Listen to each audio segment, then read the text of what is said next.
feelings. It's like I can't walk on the ceiling. Oh yeah, got me dreaming, dreaming in colors I never dreamed. Oh yeah, I let you in deeper than I let anyone else before. Filling up with my broken pieces, took them all and made them yours. Didn't know what my heartbeat needed, skipping out, no I can't keep score. When I lose my breath, boy, you got me breathing. Oh, every little thing you do, every time you hold me, take me higher, higher. Every little thing you do, every time you hold me, take me higher, higher. Oh,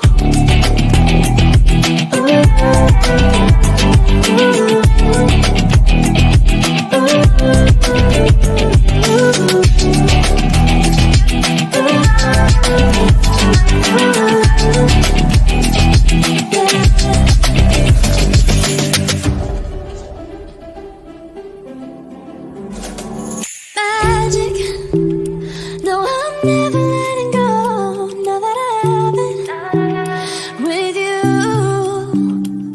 When you kiss me, it's like the stars fall out the sky onto my heart to cover up what I don't wanna show.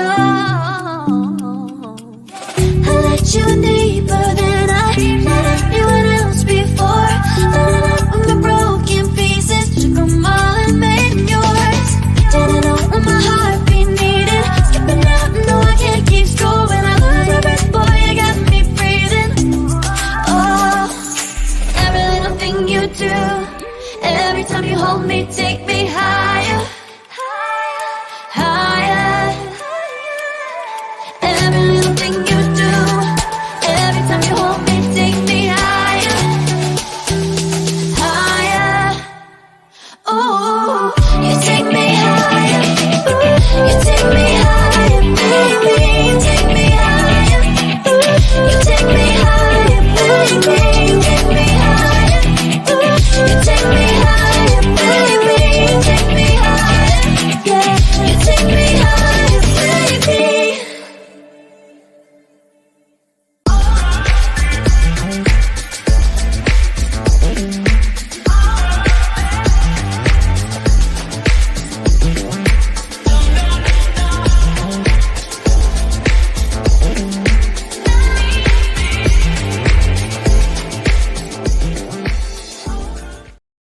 Welcome to Saturday Night Vibe, the progressive new show with Let's BS3. I am your host, Marlon, along with Diaz, along with Anna Hart, along with Tracy Carson. We are back. We needed that break. We got that break. We kind of got after a while, got bored of that break, but we still got through that break, and we are back now. And happy that we took that break because now it is the month of February. It is Black History Month.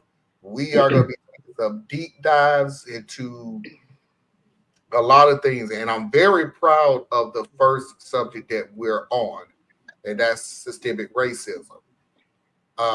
Does that have anything to do with Black history? Yes, it has a lot to do with Black history. And you will see as time goes on.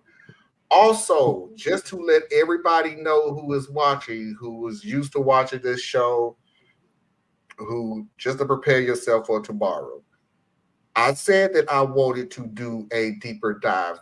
There is a lot of videos in this series. So for the first time in the last 3 years, Radical Truth to Power and Saturday Night Vibe will have the same subject. Which means tomorrow, I do not want any emails or texts saying, what's the subject tomorrow? It's the same subject today. Systemic racism. Because I do not want to brush past this just to get to another subject and all that other stuff. Not this year.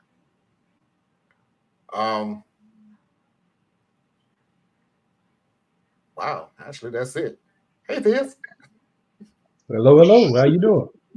I'm doing good. Hello, Anna. Which I knew I was wasting Hello, my time everybody. to you, but I was just giving it a shot. No, you weren't wasting your time.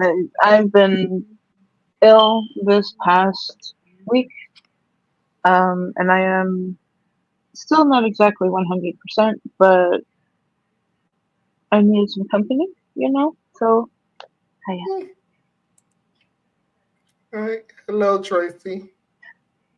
Please let me know. Sorry, but just please let me know if my sound becomes weird. I am trying new headphones. Sound good so Hi. far. What's the topic for tomorrow's show? That don't count. Oh, she's she went there. She's just being a Mhm. butt. And we at the beginning of the show. Why would you ask? Oh God, this is gonna be so boring. I'd rather just hear what you're gonna do tomorrow. But other than that, Tracy, how are you doing? I'm doing fantastic considering started interviewing again. A little shaky to start off with, but I think I finished strong. So show was on a hiatus of 2 months? And boy, got right back in it. Hello, election season. Now everybody want to come out the woodworks to be interviewed. But hey, that's great for me because I'm booked till May. Good. Good for you. That's great. I'm very happy to hear that. Well, let's go ahead and jump into it. In other words, let's get this party started.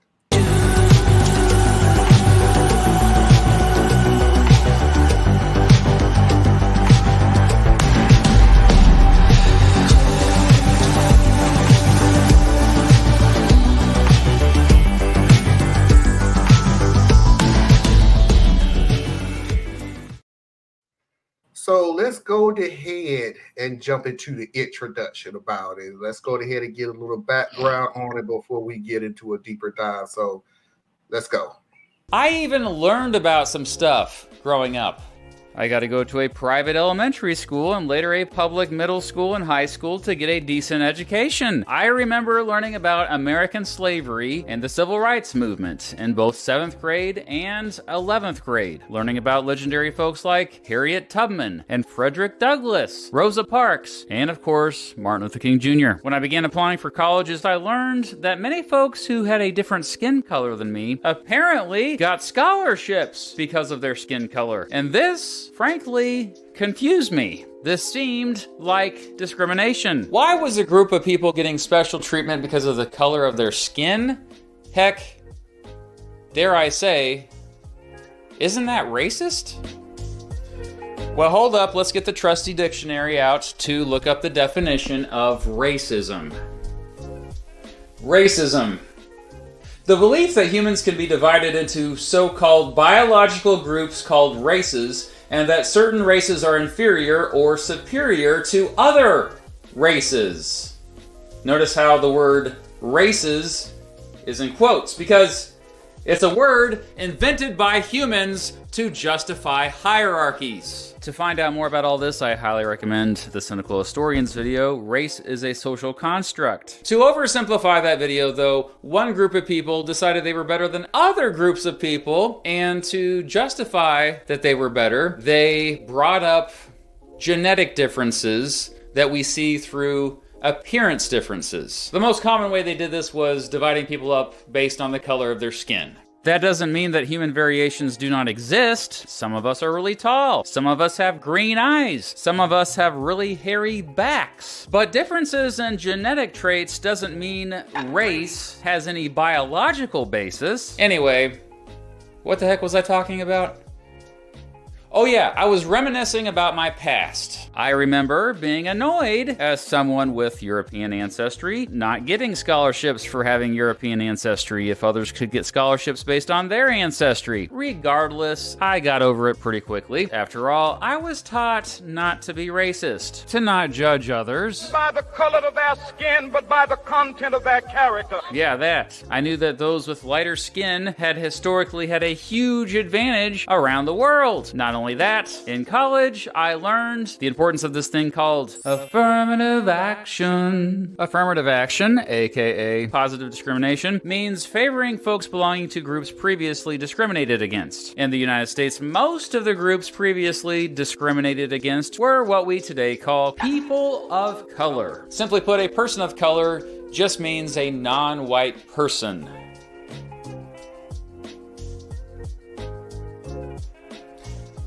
Yeah, I'm not a person of color. All right, so that's just a short synopsis. But we can't take anything from that, really. It's just a quick little synopsis into it. So let's go ahead and jump into the second video, which is actually going to be the definition of systemic racism. And then I heard of this thing called systemic racism, and I was like, well, crap.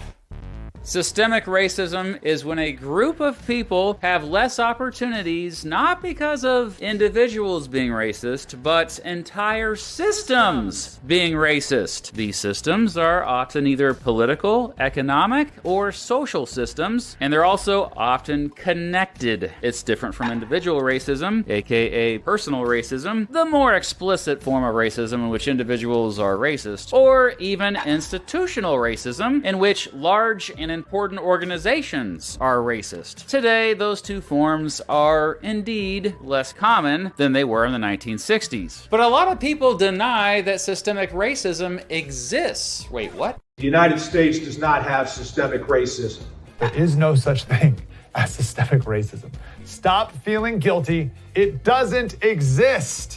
I think there's individual racism, but the idea that there's widespread systemic racism does not exist. Okay. There is no systemic racism in this country. Dr. King eliminated that with the Voting Rights Act, the Civil Rights Act, and the Fair Housing Act. Systemic racism does not exist. There are no laws in America, meaning the system. Doesn't mean racism doesn't exist. Racism exists. There are people who are racist, and you should do everything you can to show them that their ideas are wrong, and that you should not be judging someone based on their race, of course. But the idea that there is systemic racism, meaning that there are laws in place that treat black people differently or Asian people differently or white people differently, simply doesn't exist. But hold on, whoever that dude with the expensive suit speaking at Oxford was doesn't know the definition of systemic racism. Remember, the definition of systemic racism is when a group of people has less opportunities due to entire systems being racist. It's not laws in place that treat black people differently or Asian people differently or white people differently. No, the laws are pretty much fine. Again, we mostly fixed all that back in the 1960s.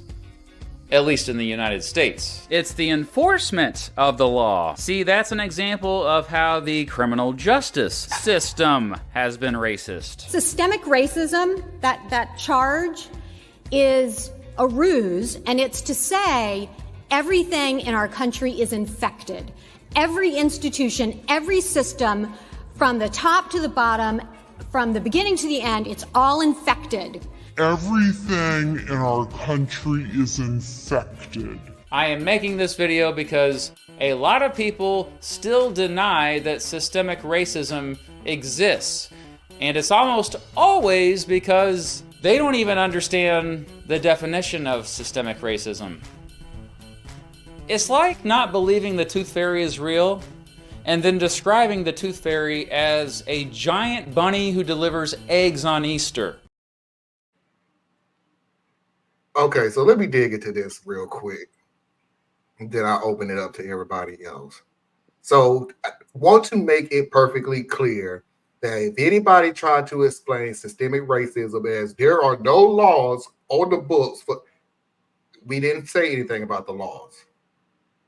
It's not the laws. It's the enforcement of the laws. Such as, and we'll listen to them either today or tomorrow, such as the war against drugs. When basically, let's go with cocaine and crack. If you have 5 ounces of crack, you will get the same amount of 5 ounces of crack and 5,000 ounces of cocaine. Why? Because it shows that in the black community, blacks use crack more than whites. Whites use cocaine more than crack. But you notice this disparity of the ounces. It's not the laws. Well, that is the law. That's stupid. So sorry, it is laws. It's the enforcement of it. You can put laws into place such as, hey, a policeman can just pull you over in the streets of New York and pull you over the streets and frisk you. No rhyme or reason. They just saw you walking down the street and decide to do so. Already I can hear people saying that's an isolated incident and that's a high crime area and the police are just doing their job. And I get, but this is the part where I said last week that I'm not going to argue with you, because if I give you an example of what I'm saying and you already have your excuses as why I'm wrong, why am I arguing with you? It's a waste of time. But again, I'm just here to introduce the videos. Anybody else that want to talk, feel free.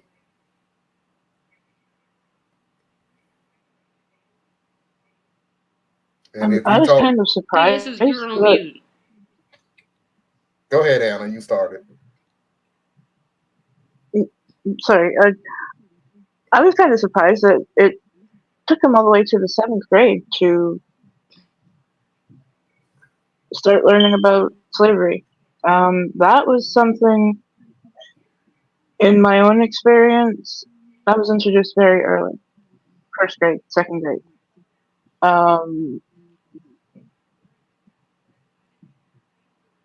But I know everybody's experiences will vastly differ depending on where you're from.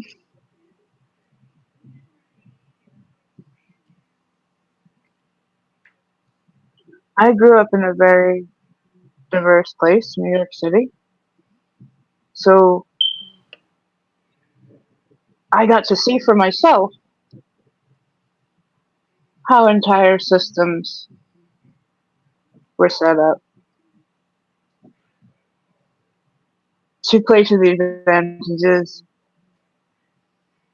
mainly of white males, but it carried over to white females as well.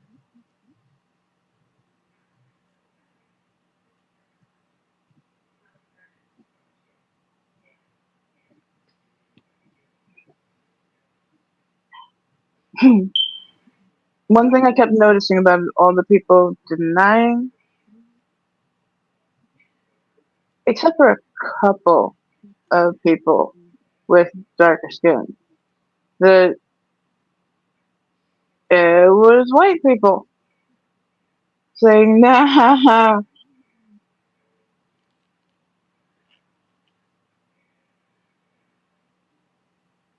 this shouldn't have to touch you in some way. You shouldn't have to see an example in front of your face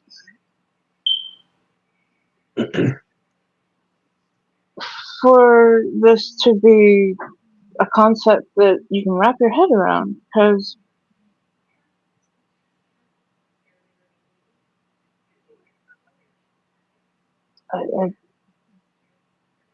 to me, it's very blatant. I'm trying to stay really general because we haven't gone into certain videos, so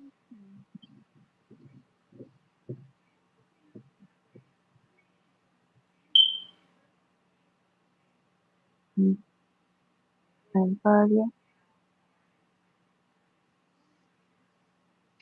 Well, what I would kind of add or present to this aspect of the discussion, because I'll go off the rails at some point later down the road.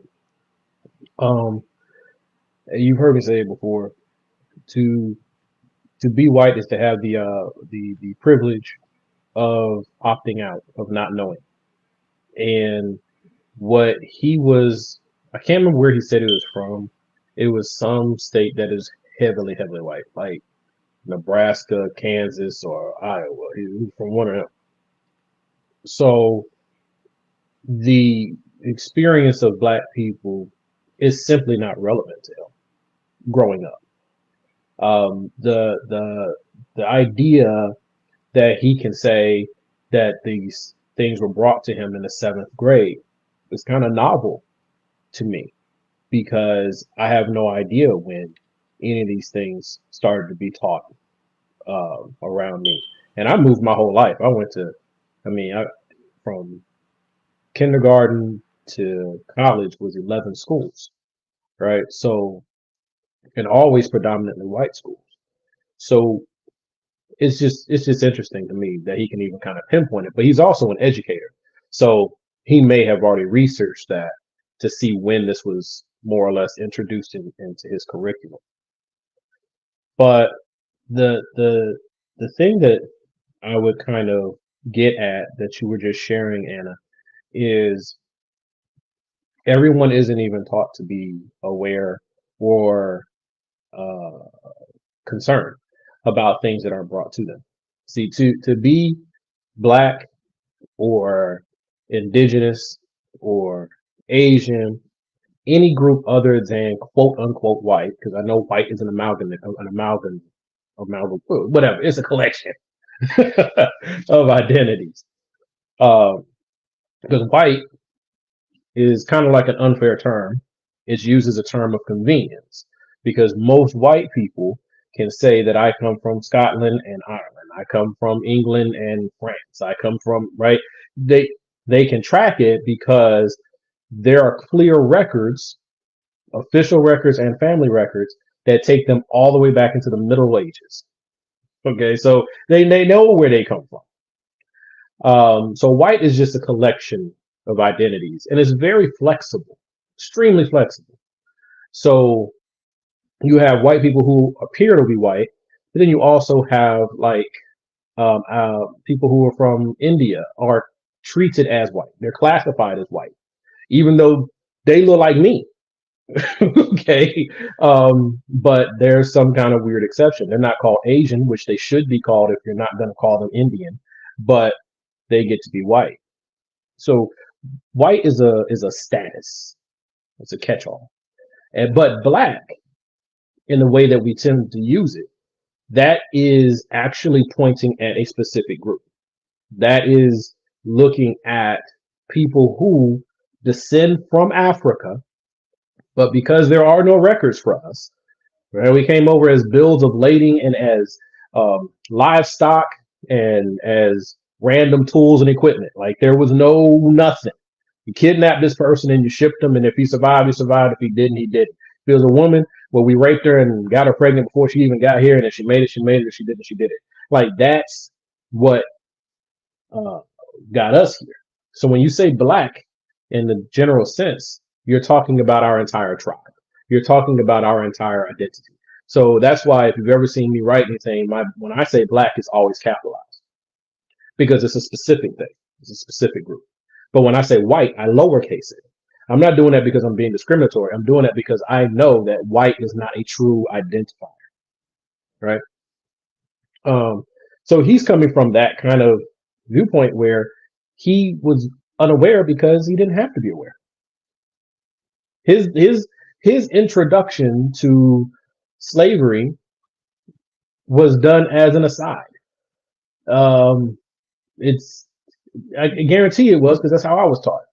Right? We were taught about the happy slave and about them living in a shack, and sometimes people did mean things to them, and they worked in the fields.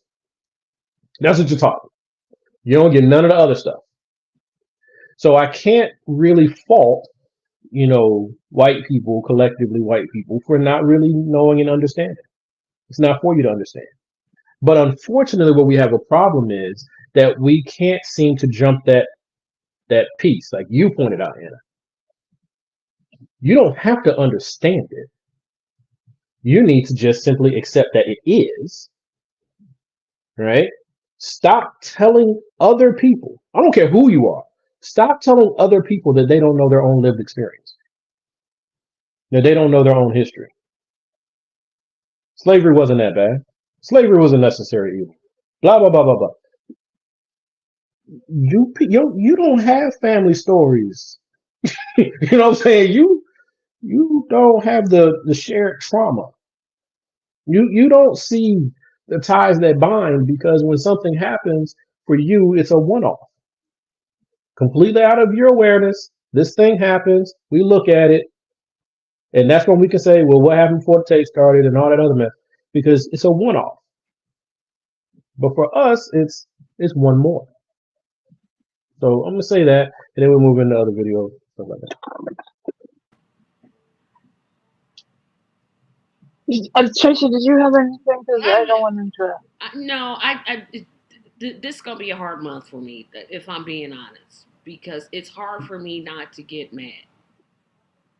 It's hard for me not to be angry. I try to be positive. I know sometimes I'm Debbie the Downer, but I try to have a positive outlook on human beings and the human experience. But this whole argument about whether there is racism or isn't racism, whether it's systematic or intentional or not, I'm not going to have it anymore. If I have to, if you're not having to hide your pictures to make your house approved for more than what it should approve for, if you're not denied loans because you're black, if your district to vote for just one person because you're black, miss me with there's no race. Just miss me. Just miss me altogether, because I'm tired. I'm tired of arguing with people. It's like I'm not anymore. You don't see it because you don't want to see it. Goodbye. Have a good day. And let me keep moving. I'm glad you said that, because remember when you had a recent interview with the libertarian cat? That was what I drew out of him. Right? He was trying to dance around the subject, but if you talk to almost any libertarians ain't nothing but Republicans that want to do better from here. Right? That's the only difference, right? But it was bad people do bad things.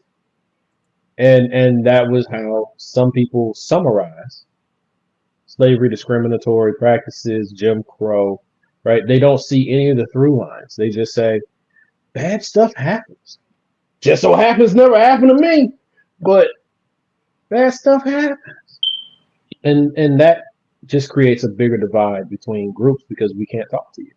And what I say to people, which sometimes rubs people the wrong way, is it's past time for you to be able to look at someone who is tone deaf, whether it's because they didn't know, they weren't taught, or they don't care to know, and reject them. If you can reject my history, I'll reject your existence. I'm not that guy. I'm not pleading to ride the bus with you. I don't want to date your daughter. I don't want anything. Right? I don't want none of that. I don't want none of that. I just want you out the way.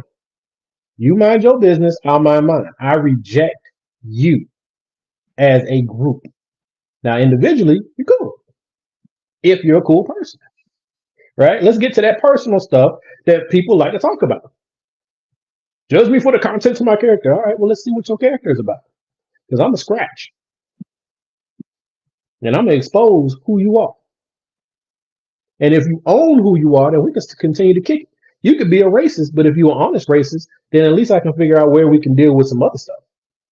But so long as you're playing around the corners and you're trying to hide the ball, we got a problem. So ill about this whole thing. Am I mute myself on purpose? You may have, but we can hear you now. Oh, okay. It's what you get. I do not want to use the term Uncle Tom. I don't want to use that term. I know what term I want to use, but YouTube will demonetize my video, and I'm not going to do that. I'll do that on my own channel. Well, we don't use racial slurs against our own people. At least I would certainly hope not. No, I would not do that. I said I wanted to. I didn't say I was going to. I said there's a specific word. Oh no, I get what you saying. I know the word you talking about. Because I can't describe them. No, how do you, as a black person, Tim Scott, Kamala Harris, throw Obama in to say there's no racism? None? You really? So, with that, fair point. But I think it's really important to always look at everything, and I mean everything within context. We can't allow ourselves to intentionally remove variables because they're inconvenient to what we want to tell as a narrative. So when you are looking at a national politician who seeks to represent the entire nation, and you know that they play games with words, and you know there are stiff consequences for saying a little bit too much of the truth at the wrong time. I can't hold it against Tim Scott in a way, I mean to a degree, when you say that America is not racist, because the fact of the matter is America is not racist. And see, this is the game that they're going to play with you. See? America is an idea. America is a country.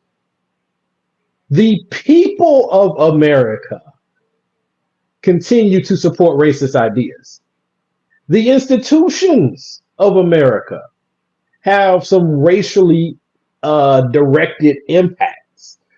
But America itself at current is not racist.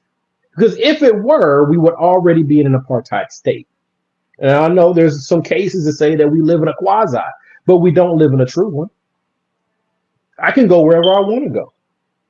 I might face different levels of harassment depending on where I go. But if I want to get on a plane and go somewhere, I can go. If I want to drive into Kansas, I can go. Right? Like, so that's where I think the distinction is. And it is infuriating, right? Especially when they start doing the pandering thing like Obama did, where you go to an HBCU and you start to lecture your own people about Black respectability politics. You mean pull your pants up? Yes, because you're not truly talking to us, you're talking to them. See, and we can pick that up. But at the same time, he's a politician running to run the plantation. Right. Here's the thing that I'm going to slightly disagree with you, but Tim Scott literally wrote a book about the racism that he experienced. Wrote a whole on Capitol book. Hill. On a whole book. Well, you cannot sit here and tell me there's no. You've experienced it. Nikki Haley has experienced it. Kamala Harris has experienced it. I don't think Obama said he's experienced it, but I'm going to just go ahead and just assume he has. As a biracial child, you definitely going to get, because he's got that whole thing of something. But to not come on, when a Black couple has to take down pictures in their house so that the house can appraise for more money, that tells me that it's just not right. And that's why I think I'm so frustrated, because it's like the majority population, minus Anna and a few others, is like, ooh, you complain too much. And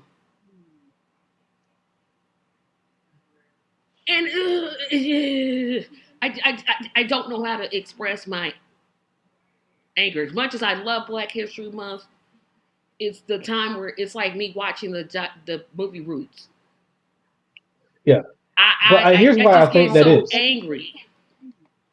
I think that's in this. I'm speaking to those who have a similar sentiment that you do. I'm not specifically speaking at you, because you represent a very significant portion of the Black community. Where I overlap in that from time to time, because you know how charged I get.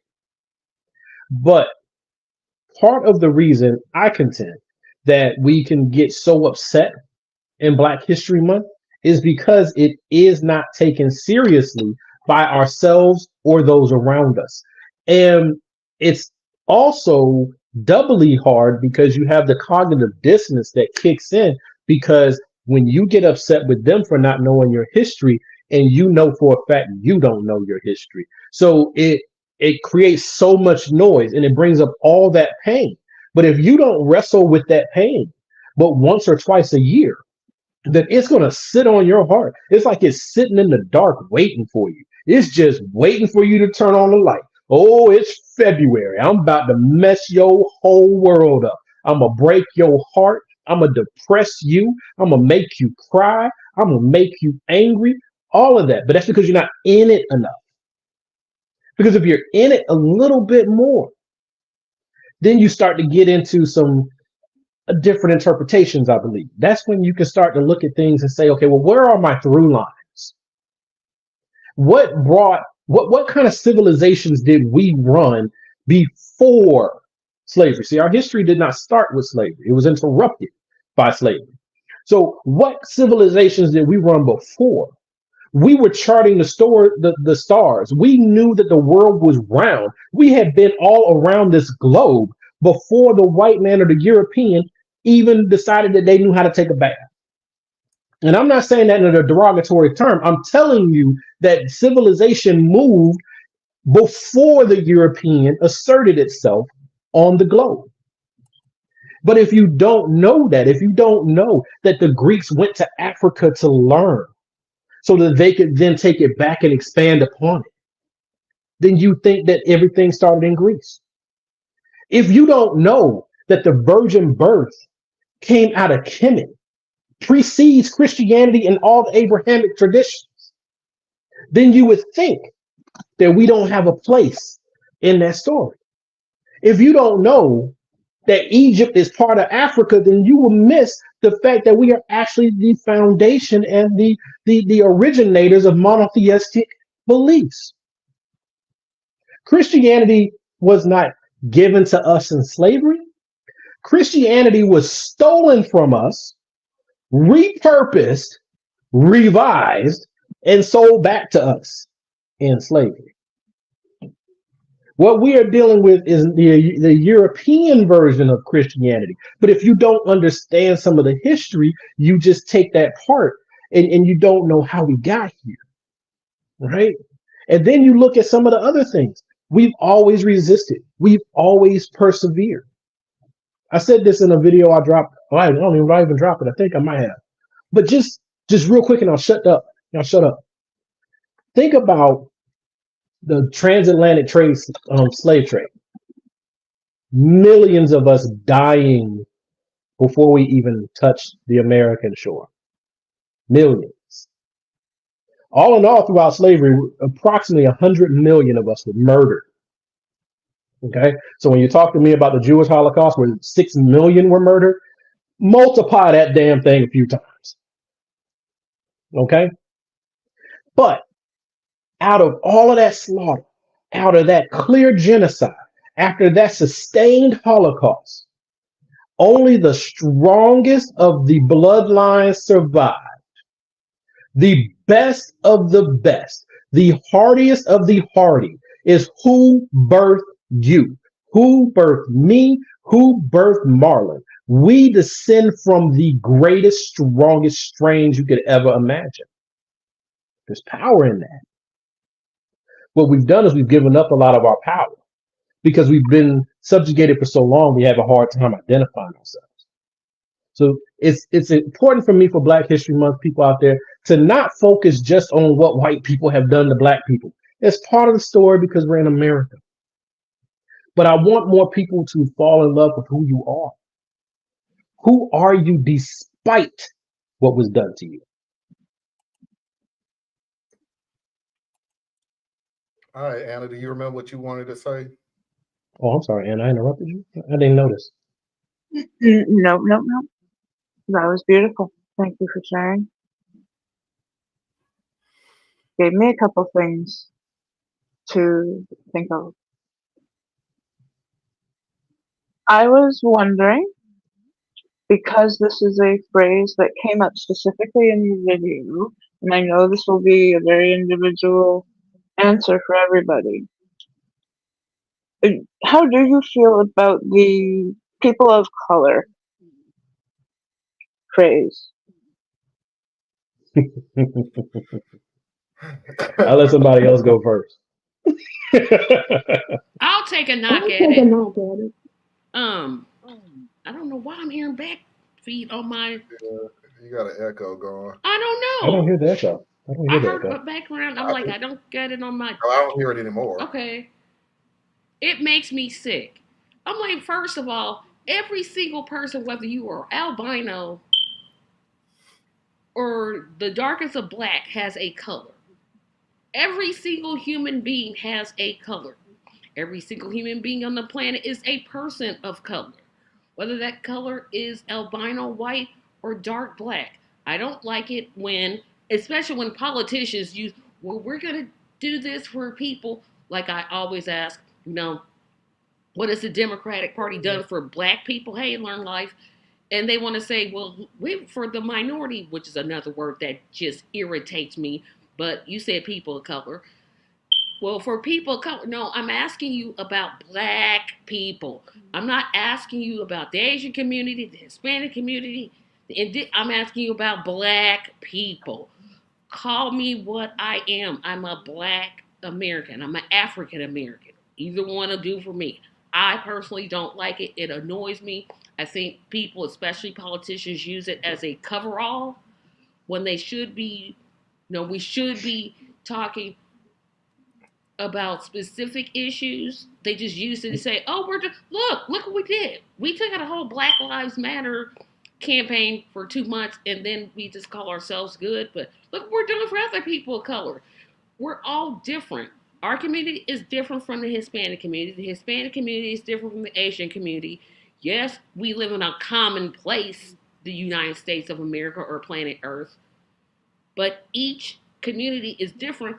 And then the black community isn't a monolith. Within itself, there are diverse. You have conservative black people, you have liberal black people, you have communist black people, you have leftist black people, you have some black people who have no interest in politics. So I personally don't like it. I can't stand it. It irritates me to the uttermost, especially when politicians use it to lump everybody together. And they use it to, oh, you should vote for us, but you haven't done anything for one community, but because you did something for another community, I'm supposed to be fine with it. Now, it's good that you have an anti-Asian hate crime bill. That's a great thing. I don't want to speak against it. But it might, what we probably need? A black hate crime bill. And not putting all these other things in it. And I think that's the one thing our community greatly suffers for. We let the system get away with putting us in with everybody else when in some circumstances, like reparations, we should really be standing alone. It should just be really us. Now, Thea's probably disagree with me because he just disappeared, but that's okay. But that's just how I feel about it. Thea's dropped off. Something happened with his internet, I guess. He said Tracy done went too stupid. She just went crazy. No. I'm not going to speak for Thea, so I'm not going to say anything. I agree with everything that you said. That basically people of color is the equivalent of a catch-all, and I don't like that. First of all, I don't like Negro. I was okay with black. I'm okay with Negro, just don't call me the other N-word. No, don't call me Negro. Like, we need to grow up. Now we got to black, cool, I'm black. Then African American came from out of nowhere, and I'm like, okay, look. Let's stop. Let's stop. Because you notice, and this is what irked me so much, is the renaming. Okay? Negro. White. We started out with color. We were colored first. Then we were Negro. I'm getting to a point though. Yeah. So I'll go back. Color. Whites. Negro, whites. Black, whites. African American, whites. That was people of color. Guess what has not changed? Whites. Like, why are you trying your best to? Now, I understand the people of color thing. I'll get that to a second. Because you're really just trying to, like Tracy said, you're putting all of minorities in one basket. So when you say that you help the Asian community, you can say, I help people of color. When you help the Hispanic community, you can say, I help people of color. Because there's some people who are still ignorant, and I'm not using ignorant as a derogatory term. I'm using it as the pure definition of it is of not knowledge of it. So there are people who, when they hear people of color, they automatically go to black. So when you hear a politician or somebody go, I help people of color, they automatically go to, oh, they help the black community, when in fact they help the Asian community or the Hispanic community. They ain't touched not 1 foot in a black community. But when they tell you that, they're not going to say, yes, I went into this Asian community that got them enough money to build businesses and lower their rent and everything else. They're not going to say that. They're going to say, yes, I went into the people of color community and I helped them get, and everybody automatically goes to, oh, he went into a black community. They know what they're doing when they say that. So that's me personally saying why I do not like the term people of color, because now you just really just lump us in with every minority of color, I should say, in one pot. And see, Marley just used the word that I literally cannot stand, is the word minority. I can't. You talk about a word that irritates me to the irritating, to the uttermost, is the word minority. There is a significant Tracy, population. I actually know that I'm sorry that I'm gonna have to cut you off, but there is the next video that I greatly want you to be a big talk about. Okay. So I know you finna go on your rant or anything, but there's a video basically for everybody. And honestly, this next video is specifically, and we're running short on time, so I want your input on it really greatly. So going back to systemic racism, we are broken systemic race. He has broken down. By the way, the person's name is Mr. Bean. He's on YouTube. Please look him up. He has a boatload of videos on every subject, and all of them is good. Long, but they're still good. It will keep your interest. But let's go ahead and get into the first catalog, I guess you could say, of systemic racism. Here are 6 examples of systemic racism, and notice how poverty underlies all of them. The healthcare system has hurt people of color more than others. People of color are less likely to be in good health. The life expectancy for black men is more than 4 years less than that of white men. People of color are less likely to see a doctor. They are less likely to have good health insurance or health insurance at all. During the COVID-19 pandemic, COVID-19! people of color died from the virus at a higher rate than whites. People of color are less likely to be vaccinated. They are less likely to get treatment for mental illness. Black infants are more than 2 times as likely to die as white infants. Black and Hispanic children are more than twice as likely to not have enough food to eat than white children. Black women are 3 to 4 times more likely to die from pregnancy-related causes than white women. All right, Tracy, go ahead. Okay, so what I was going to say, and I'll talk about the video you just showed. I cannot stand the word minority. I don't like it. I will never use it. It makes me sick. It's like if most of the if there is a large percentage of the world's population that looks like me, there's nothing minor about me. There never has been anything minor about me, and there never will be anything minor about me. So that's what I was going to make my point on that. He forgot the banking system has systemic racism. No, that's just the first category. Oh, that's just the first. Oh, okay. So he didn't name all six. No, he No. didn't. He just named healthcare. Yeah, I mean, we say this at the Medicare for All March every year.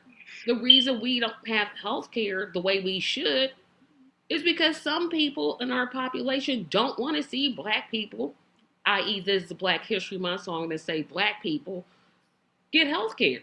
It's real simple. We don't have the healthcare that we need and we deserve because ultimately, if everybody gets it, black people are a part of that everybody. And there's some people in this country that don't want to see black people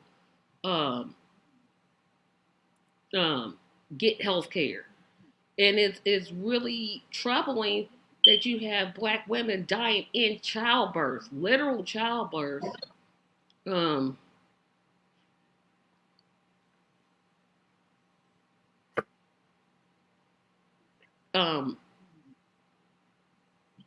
Having women die in childbirth, there's no studies, there's no commissions, there's no anything, but we're telling people black women are dying in childbirth. Black babies are not living past their first birthdays. No commissions, no studies, no. It's a crisis. It's a crisis that this country ignores. So again, nobody's gonna sit, and they did that people of color thing too. Again, I'm like, y'all just want to annoy me, but you're not gonna sit here and tell me, oh, there's no racism when you're ignoring a literal health crisis that's going on before your eyes. You're ignoring that when you go to a white doctor, for some cases, now I happen to have good doctors, and everybody doesn't have that, right? There are things that people have told me their doctors have said that are the most racist things I've ever heard in my entire life. But yet they keep practicing medicine. Yet they're highly recommended.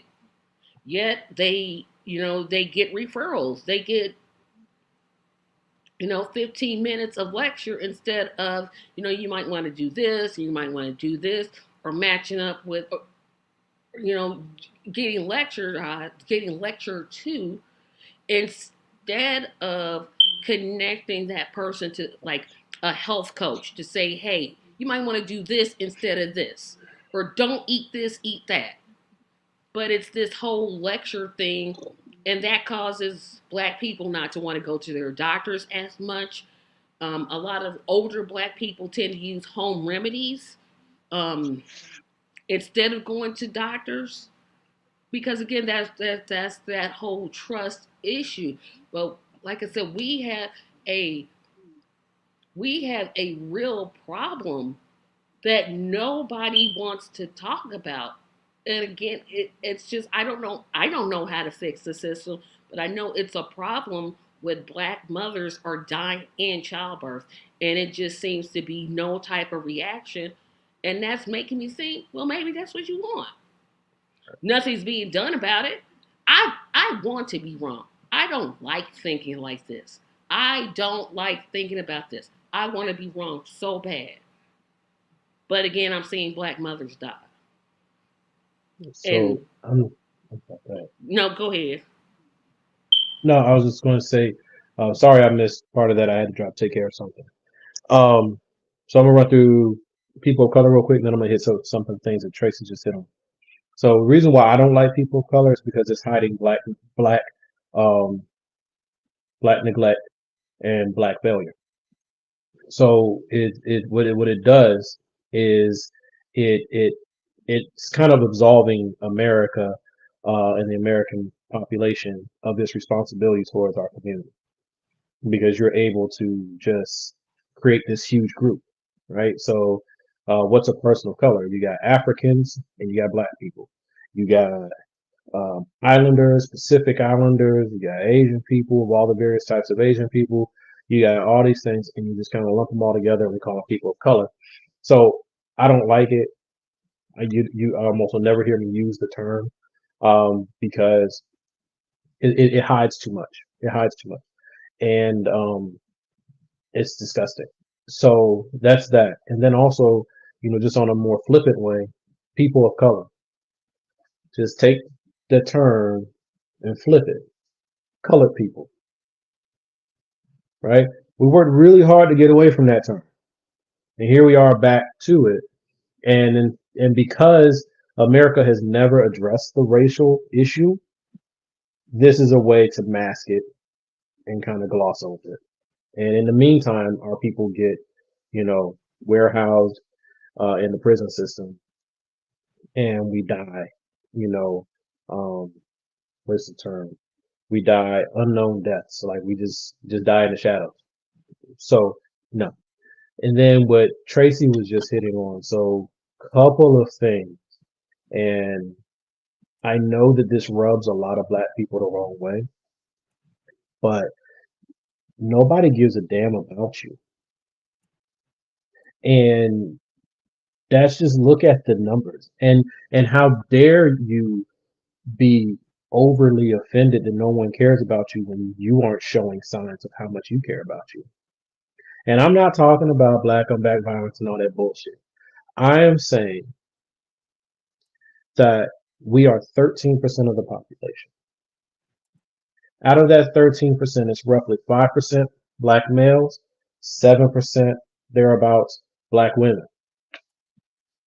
So out of that 5% of Black males, roughly 60% of us are being cycled through the prison system. Now, if you are attacking 5% of the population at damn near a 60% rate, that is not individual failure. That is a targeted attack. That is oppression and obstruction, right? Because no Black man can look at a Black boy and explain to him how to navigate properly this system, because it's not up to us. There are things that are going to come get you. And we just hope that you manage to not be in the line of fire. Our Black women, you are roughly 7% of the national population. That is enough when you are voting 95% in lockstep to be important as a wedge group or a swing group to the party that you're most affiliated to.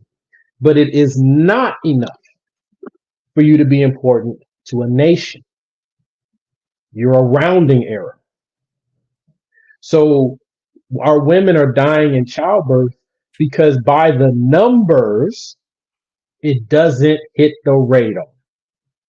Huge to us, very minimal to them.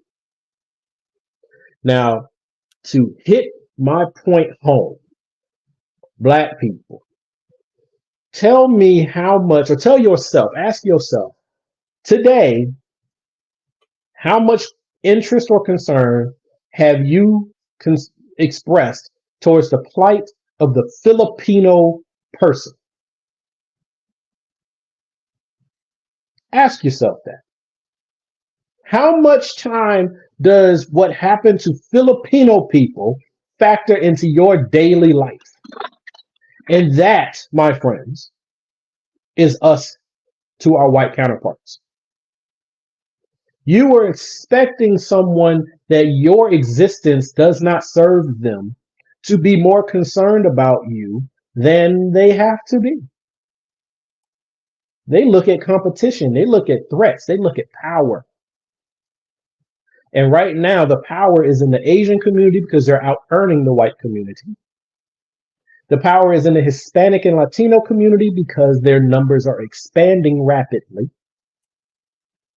Their threat is not us because we've been holding steady at 13% since the end of slavery. We structure our families the same way as white people. We used to structure our families like Latinos because we were working service-related jobs that required the family to have to help raise the family so that you would have more people to go out and work in the fields, because the more people in the fields is the more money that can make it back in your house. Does that not sound like our Latino brothers and sisters working in the fields right now? If you cared enough to take a pause and look at what a lot of our Salvadoran and Honduran brothers and sisters are dealing with, they get here, their children are not finishing school because they have to go to work in the strawberry field. They have to go to work on that farm, just like we were doing during sharecropping. I am not saying it's one-to-one. I am saying that America always needs a bottom person, a bottom group. And mathematically, the Latinos feel that a lot better than we do, because the Latinos don't come with the same baggage. They were not enslaved. Their land was stolen. They were the victims of genocide and homicidal and all kinds of things. But it's lost in the history books. So they don't come to you talking about Martin Luther King, Malcolm X. They don't say none of that shit. They say, I need to make some money. And then they hide from you so that they can raise their family, start businesses, and do better for their children the next go round. But we are part of this thing. We are in this thing. So we cannot see ourselves without seeing them. And that is part of the problem. We have to emotionally and mentally separate ourselves from our historical opposition. That doesn't mean being angry with anyone. That doesn't mean hating anyone. It means pulling back and centering on your damn self. They're coming for your children in schools. So where do you need to go? To the damn schools. They're not hiring your men. So what do you need to do? We need to rally your resources and help your men start small businesses so that they can hire each other and they can build businesses and they can start to do things that way. They're not protecting the health care of our women when they're going through what's the word? I'm sorry. When you're having a baby. Prenatal care. Right? What do we need to do? We need to help more of our children get into the medical field, push more of them through the HBCUs where we have established medical curriculums, we have established medical schools. Stop trying to get in all these white schools. They don't want you there, then don't fucking go. I'm sorry. It's been the first. We're in the first hour. I apologize. Literally, it's the first hour here. But I'm just saying, though, these are the things that we have to be willing to do. And so long as, and here I'm going to pick at you just slightly, Tracy, because it's not about you, I promise you. But this is what I run into so much. We don't want to see it. We don't want to believe it's true. But you know it is. So if you know it's true and you're choosing not to look at it, that says something about you. You're dooming everybody else because you don't want to see it. It's there. It's there. Especially if it bothers you. It's there. So we just have to decide what matters to us and see where can we start to make some impact and some changes. All right, everybody. I'm sorry. Anna, you have anything?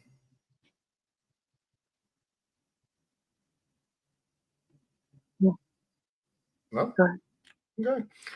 All right, everybody. That's our first hour, and I can now officially tell you that not only will this subject be, and Tracy's going to be funny and go, what's next week's topic? So not only will this subject go into tomorrow, it'll also go into next Saturday. So, yeah. Oh, you said I talked too much. I'm sorry, y'all. No, not at all. I literally said at the beginning, we're not rushing this to get a show out. We're not rushing through this.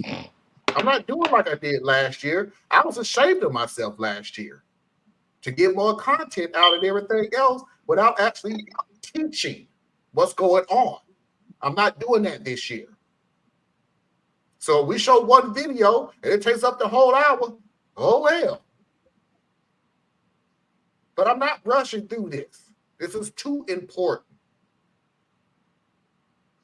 Marlon? Go ahead, Tracy. What's next week's show about? Is that systemic with an S or systemic? We're going to go ahead and go into the second hour with a thank you, Adam, for being the mature co-host on the show. I truly appreciate it. Thank you. We're going to go ahead and go into the second hour with a full thing. Don't laugh at them, because all that really does is encourage them. Don't do that. Don't do that. It just encourages them. We're going to go ahead and go into the second hour with a full real or not am I the a-hole Foxy's videos of the week. 3 minute, well, it's Black History Month, so 3.5 minute break to reboot and refresh, and we'll see everybody on the other side. Stay tuned.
We are back, and without further ado, let's go ahead and pay those bills.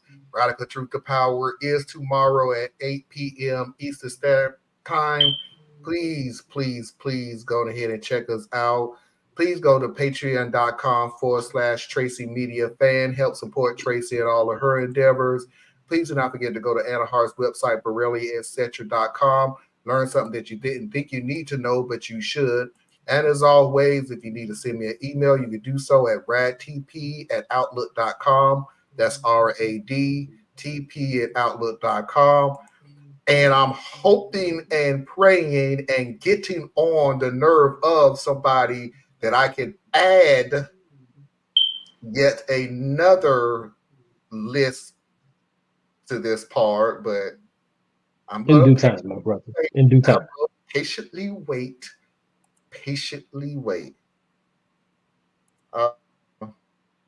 I just noticed that y'all have 350 subs. Yeah. All right. I jokingly said, and I really believe, yeah, you piss off enough people, hell, they'll show up. Cause be honest with you, the subscription came after that last video, which, oh well, too bad. Not changing. I'll pull a Tracy in a heartbeat on all y'all. I ain't changing for none of y'all. So what is this? Pull a Tracy. I don't pull stuff. I said pull a Tracy. I'm not changing for nobody. I didn't say you pull something. And I'm like, but what do I do that you said pull a Tracy? I'll just like messing with you. What you got, Anna?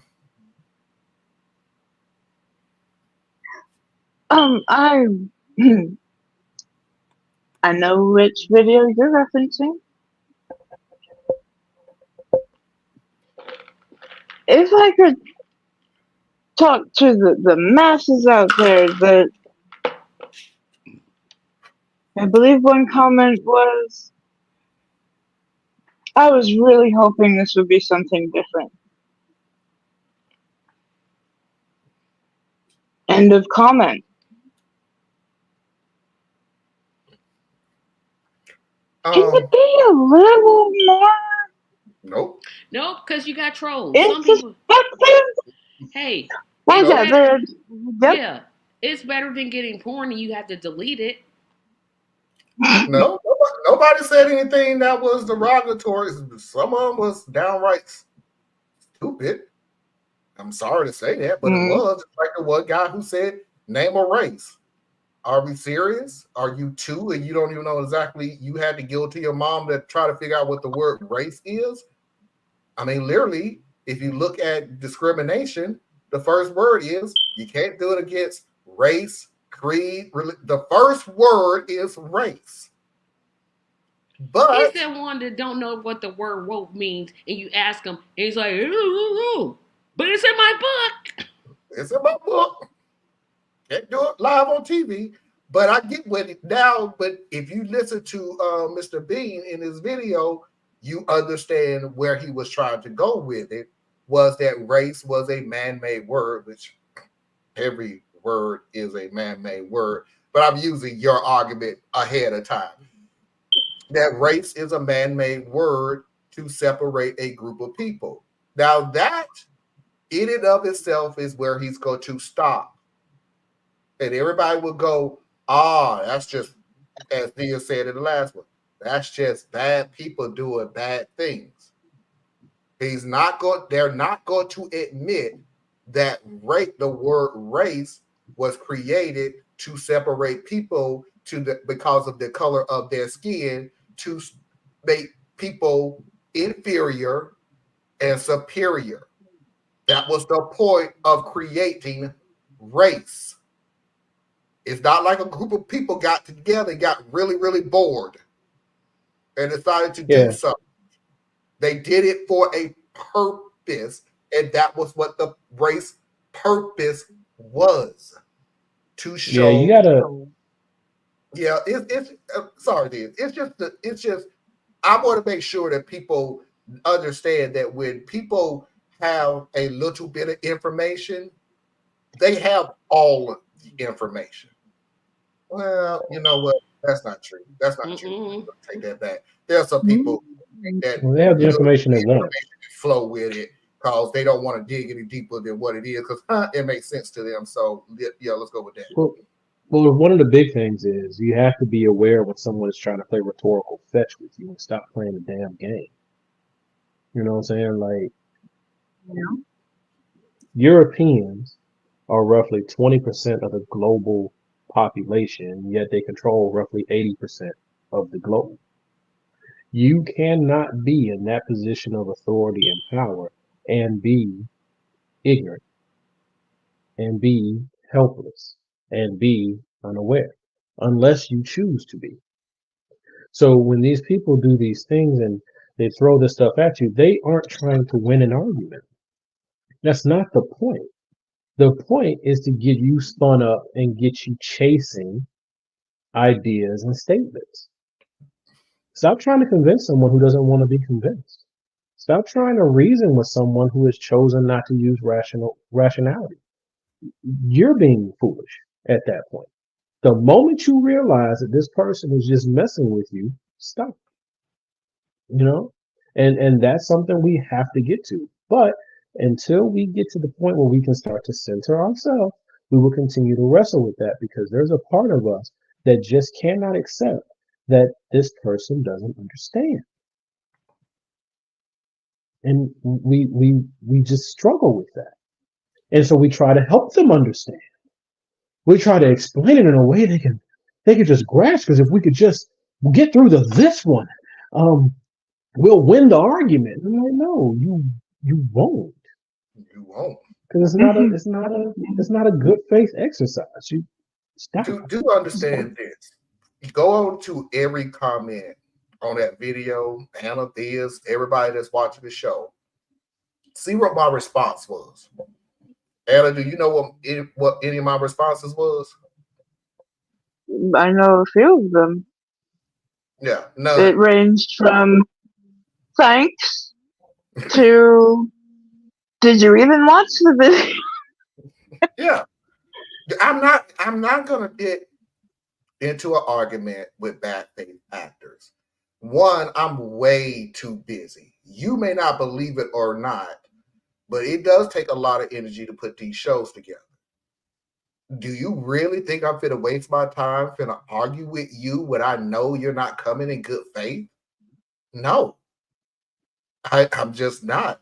I'm just gonna put my nose to the grindstone and churn out these videos.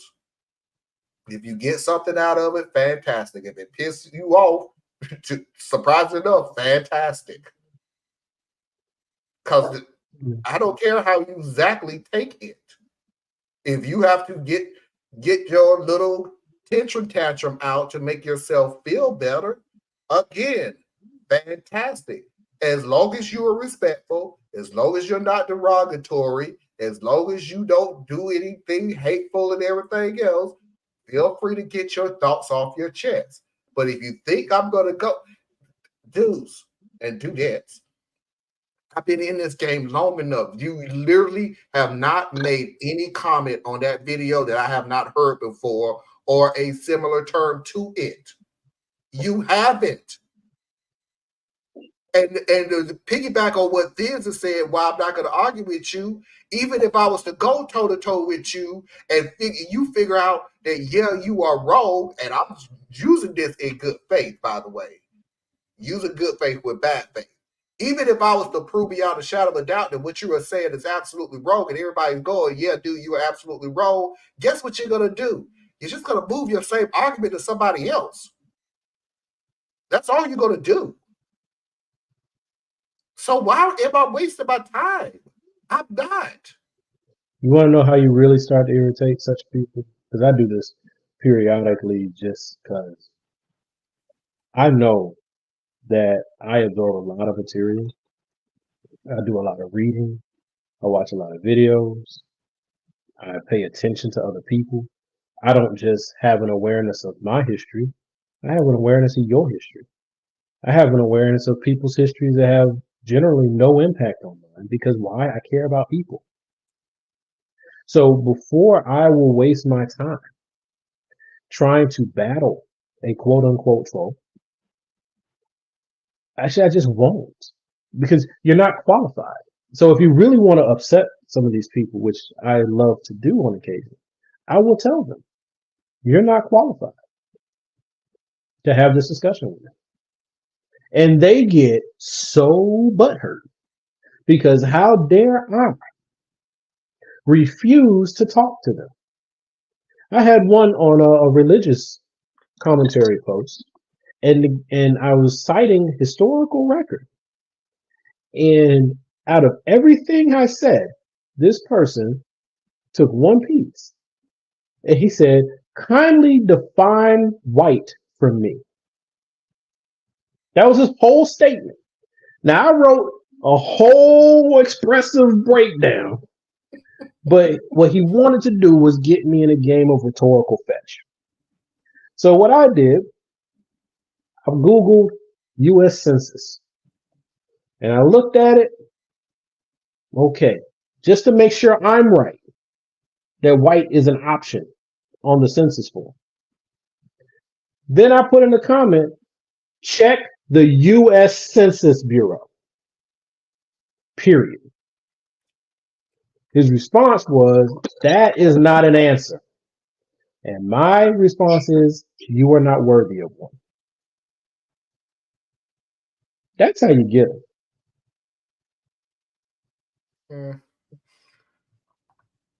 Sorry, Tracy. Tracy, we can't hear you. Go ahead. I'm muting and You're muted again.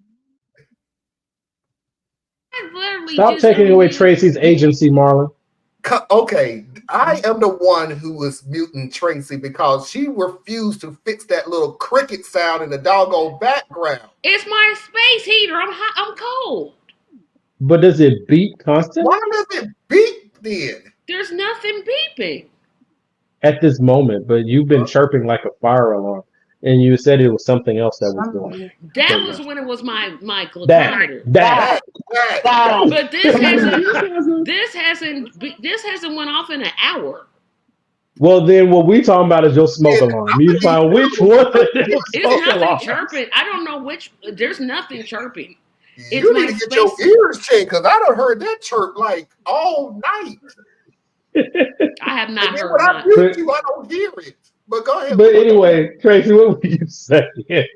Dang, I done forgot now. Oh, y'all saying I'm petty. That's all I'm saying. What did I say that was petty? I'm not being petty. There you go. Now I can't help but hear it. Come on, go ahead. I'm not being. That's not being petty. That's literally time management. Be honest with you. Let's be. It's time management. I don't have the time or the energy to do it, to get into it with you. I just don't. At least you're not getting porn comments.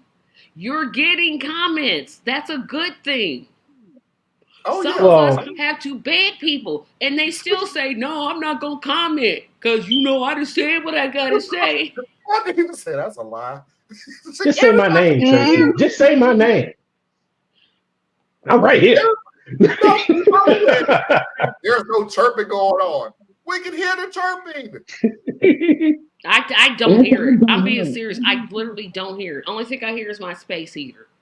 It only happens when you're on. I wonder what's going on. But anyway, I'm not being petty when I say what I'm saying. What I'm saying is I choose my opponent. Everybody is not worthy to get in the ring with me.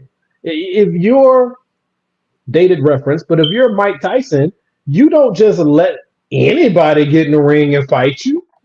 You got to prove that you are of sufficient talent to get in the ring. Because there's only three places I'm going to play. One, if I'm teaching. If I'm teaching, then there is no true qualification other than you are here to learn something, right? Or I'm on this panel where it's just us talking and we work through different things. Sometimes I'm teaching, sometimes I'm talking, sometimes I'm whatever. But I try to always be accurate. And then other times, if I'm debating someone, that one, you got to be qualified to do that with me. I'm not going to spend, you didn't read no book. You ain't watched no video. You've done no studying. But because of the hue of your skin, you think you are qualified to have me answer to you. I ain't doing it. Not going to do it. Who are you to me? Thank you. Thank you. Let's understand something. Then I promise we'll move on because we're almost 30 minutes into the second half. We ain't even seen one daggone video. I don't know you. You don't know my background, which is insulting to me to the point where I figure I don't even worry about being insulted by you because of the second part. I don't know you either, nor do I care. Let's put it all of this in perspective. Whether you know something or don't know something, my life does not change. I put you in the category of sports. I put you in the category of football. Remember the old football where you be having fights and we go fight and how dare you say something like that? Bruh, whether that team wins or don't win doesn't change me at all. Whether you get me into a fight or don't get me into a fight does not change my life at all. I will refuse to hold a conversation with somebody when I know you're coming in bad faith. So you can pat yourself on the back and tell everybody, I don't know, I went online and told somebody, hey, that's why a lot of y'all didn't get no comments back. So I have receipts. And a lot of y'all that did say you got some comments back, again, Adam, the majority of was thanks. That's how I feel about you. Not about you, because again, I don't know you, but about your comment. Either you're worthy of a comment, which a lot of those comments wasn't. Either it was semi enough for a comment, which you got a thanks, or thank you for watching it and commenting, which takes for me is relatively a good comment because I did take the time out to say thank you for coming on the show and commenting. So I do appreciate that. But that's all the energy I am willing, capable, able, and frankly want to give to you. Like my cousin would say, I would rather go outside and jump up and down in the rain than confront you. That's how much you mean to me. It is.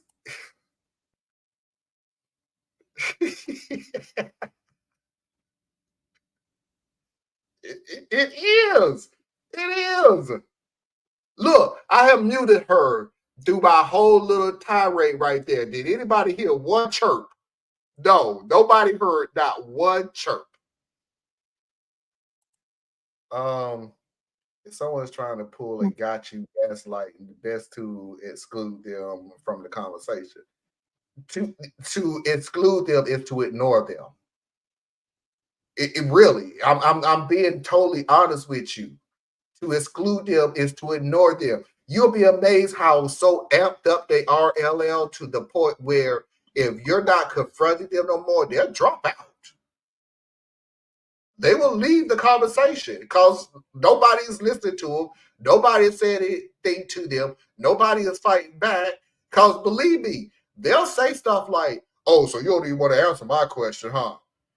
Oh, you don't want to answer because you're all right, huh? And ignore them. And they'll just drop out. Because that's what they coming in for. At one time, I did used to say, no, I don't say anything to you because I don't want to. Oh, why you don't want it, everything? See, now I learned, okay, you just want a comment back to you. So I'm not going to give you what you want. Why would I? You mean as much to me as I mean to you.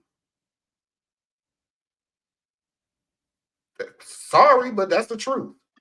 You mean as much to me as I mean to you.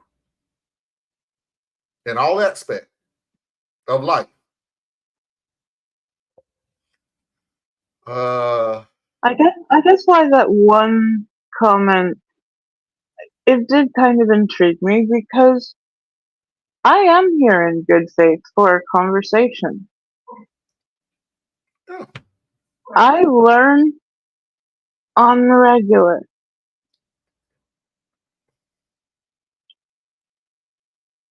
And I don't know, the one intrigued me. Just, well, where would you like to see it go? Because if you are coming in good faith, we will be able to sense that.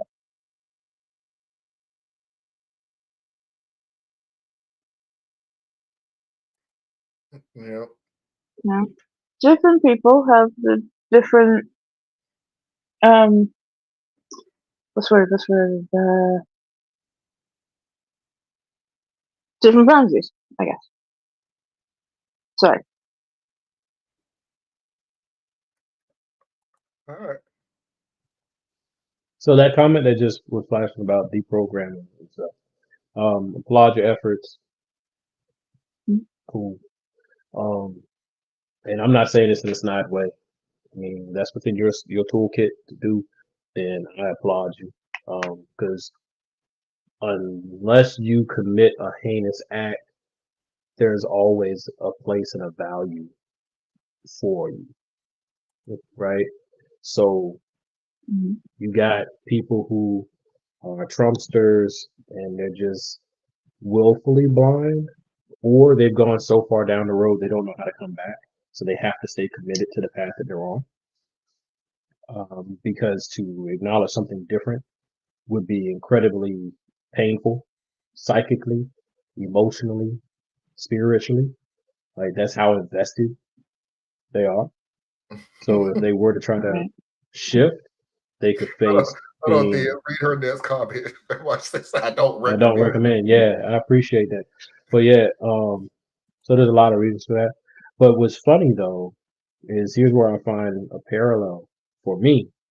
Um, so there's two different, well, there's three, but it's two different platforms that I run. Right, there's Complex Mind, Simple Man, and then there's our United Core. Right, so Complex Mind, Simple Man, that's about identity. That is trying to work with people who identify as black. Primarily, it's about people who identify as black and talking through that lens. I'm not trying to sell you anything or anything like that, but that's the direct lens. Every comment, everything I do flows through that manner. But in launching Core, if you notice, that's all about ideology. Over there, I don't give a rat's patootie what your ethnic identity is. It's where is your ideology? Do you believe in shared sacrifice? Do you believe in community uplift? Do you believe in collective movement? Right? If you do, that's the side to play on. That's where I can use you. That's where I need you. But I liken this to the Trump thing because when I'm trying to talk to black folk about just being black, my God, that's a heavy lift. So it ain't easy. People are wedded to whatever identities they've attached themselves to or mentalities, and trying to just get black people to say I'm black is tougher than one would think. Definitely tougher than I expected. Because then you get I'm American, I'm African American, I'm not an African, I'm whatever. They got so many things You just lose to count. avoid being black. So you got Trump people over there. They're the same way, just in their own different lane. They are what attracts them to it is the identity component, but they're afraid to say it, so they say other things. And trying to get to them and trying to reshape them, you're basically trying to tell somebody that everything you believe, everything you function in, everything how when you look in the mirror, that person you see, you've been wrong. Now, which one of us is up for that challenge? But yet we're expecting these people to do it. Work with who you can work with and skip the rest. So we're gonna go ahead and move on. I just want to make one observation. You done cuss like 3 times during the first hour, and then come on the second hour and use the word patootie. I don't know where the hell you're going with this. I don't know. I don't know what that was about. I'm a complicated man, my brother. Complex mind. Hey, that's a word I would use. Complex mind is a simple man. Am I the a-hole?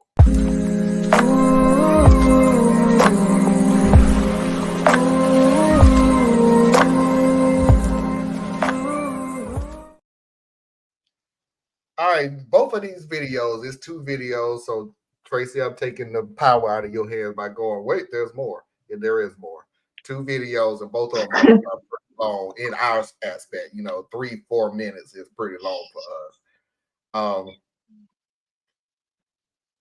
Thea's, well, you know what? All 3 of us may have heard this word before, pulling somebody. You can't pull them. You can't pull them. It was a phrase used back in my... Like in the dating sense? Yeah. Like you go to the club and you look at somebody and go, I bet you can't pull her and everything else. I haven't heard it in so many years. Like I literally thought that phrase had fallen out of context. They replaced it with bag. And that might have phased out by now. That is a terrible replacement. Yeah, like up north, my New York partners, and this is like I said, it's probably outdated because my dating world is 20 years old. But back then it was like that's what they would say. Like I would be like, yeah, man, wherever I go, you know what I'm saying? I'm a slow mover. I ain't really, you know what I'm saying, what I do. But at the end of the night, I'm gonna pull somebody. Guaranteed I'm gonna pull one. But then my boys from up north will always say, yeah, man, I bagged that chick. Bag? That sounds like you abducted someone. That sounds like I need to call the cops. I'm not going to say the word on here because I don't want to be demonetized and anything else, but it's like, bag? That sounds like we need to get some authorities involved in this, dude. That's not a good phrase. But language is fluid. It is. So first video, a-hole. You can't pull anybody else. Me and my fiance have been together for almost 5 years, engaged for 6 months. We've never had issues where one of us was mad for a long time until this, and he, my mom, and friends think that I'm overreacting. I had a dream some nights ago that I ended up dating a famous actor by accident. We've both had dreams where crazy things happened and told each other about it. I told him in the morning and we laughed about it. However, he made a comment about how my dreams are always extremely delusional. I asked him to elaborate, thinking it would be something funny, and instead was met with a comment about how I wouldn't be capable of pulling someone half as attractive as said actor, let alone him. I was taken aback and he doubled down and told me to be realistic, that most men wouldn't even look my way because I look like I'm already taken. That's a terrible thing to say. And stopped looking interesting some time ago, and now even more with the engagement. I told him that I don't want any men to look my way, but the implication of his words hurt me. He told me it was irrelevant because we're together and I wouldn't leave him. And to stop being offended over something, I asked and left. For the record, my weight, hair, and general appearance have stayed the same, and I'm low-key high maintenance, so this isn't me letting go or something. I called my mom for reassurance, and she agreed that I was overreacting. I called my friends for the same purpose and was met with the same response. I feel very hurt because I love my fiancé and find him very attractive, and I know other people do too. I am grateful that he chose to be with me, and that makes me value him even more. I thought he thought the same about me, but apparently he thinks I wouldn't ever leave him because I can't pull anybody. That's young person slang for be able to date someone else. Pulling someone. Riz, that kind of stuff. That somehow is making me feel like he doesn't value me as I do. And worst of all, that I may be wrong for how I feel, but can't control it. Am I overreacting? If so, how can I manage this so it doesn't affect us long term? It's been almost a week and he is still being short with me because you look like you're miserable about a petty thing. I just want things to go back to normal. Edit to add, the actor was Adam Driver, Kylo Ren. I've had a few DMs asking about this in case it's relevant. Edit to add 2, my closest friend group is a 4-girls group where I'm the only one with a relationship that has been in one. Another detail someone messaged me to include. I do have other friends, but I haven't told them anything given the response I got from my closest circle. Finally, I have a long history of being super sensitive. I've cried over minor things my whole life, which is why it is not surprising for my closest ones to immediately call me out on it. I'm on therapy addressing that, my pushover nature, and my self-esteem issues. Well, this surely helped your self-esteem issues, didn't it? Good job, fiancé. Thank you to everyone that has commented and given me support and reassurance. I will be forcing him to talk to me today to see if this is any way salvageable or if I just lost half a decade of my life. LOL. Okay. Relevant comments to the original post here.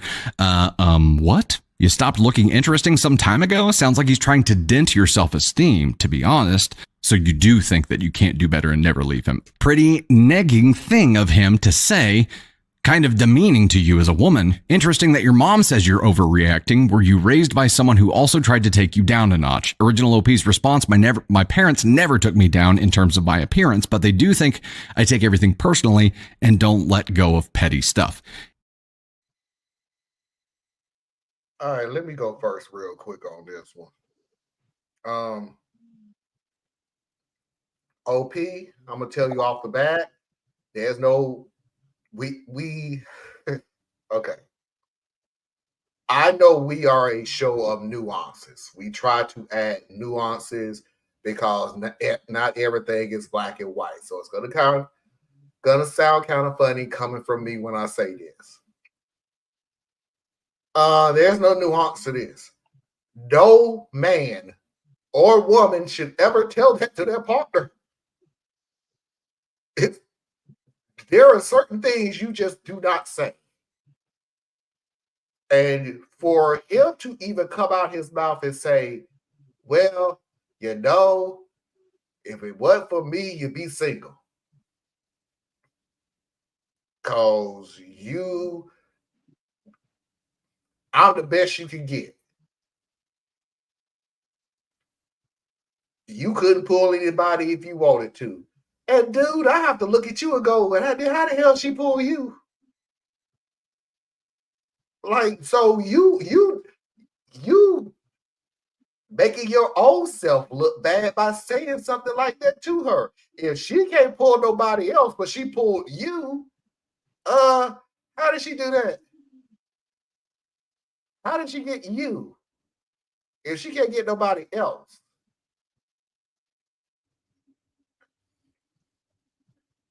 I've said this on this show many of the times, and I'm so glad that we are in the second hour. If you have to put somebody down to make yourself look better, you still ain't shit. That's not hyperbole. If you literally have to make somebody worse to make yourself feel better, it's your feeling, but your range has not moved when it comes to a relationship, work, parenting, however you want to put it. If you literally have to make other people be beneath you.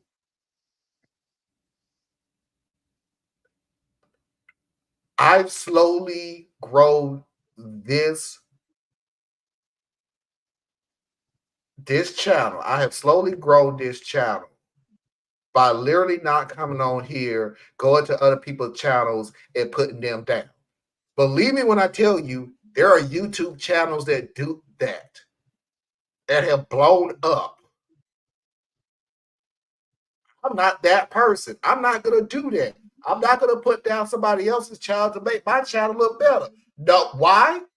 Because I know what this channel is capable of doing, and I'm going to build on that. sis, he ain't it. He just not, he ain't it. He ain't it. He took a and this is what's so stupid. This is what's so stupid about this. Sis, he took a dream to put you down. Not somebody was talking to her or calling her or looking at her. You took a dream that she had about somebody who she don't even know and he don't even know her, and decided, yeah, this is a perfect time to do this, boy. This right here. Yeah. I don't make her seem like I'm her bet. She'll have no choice but to be with me. Bro, I'm gonna tell you right now. I don't even want nobody who I'm the only choice they have. I want somebody who wants me for me.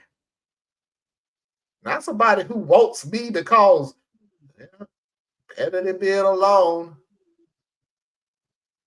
Better than being by myself. That's the equivalent of saying, well, you're the best I can do. That's what you just told her. You are the best she can do. And you think that's a victory. Bruh,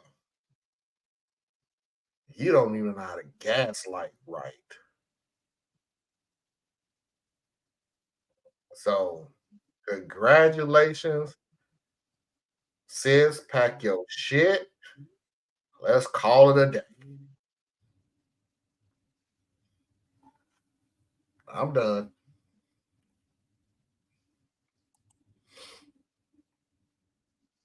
In a very short time, he has shown you exactly who he is. Yes, 5 years is actually short. We have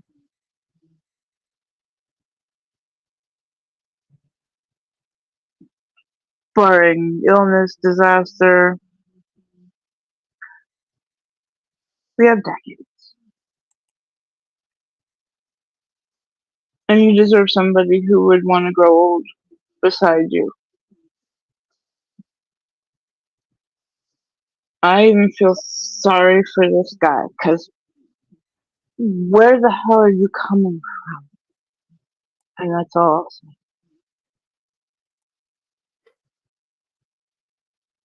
So I would say, one, what it says to me is that he's a very insecure and controlling person, and even if he does love her, he doesn't love her the right way.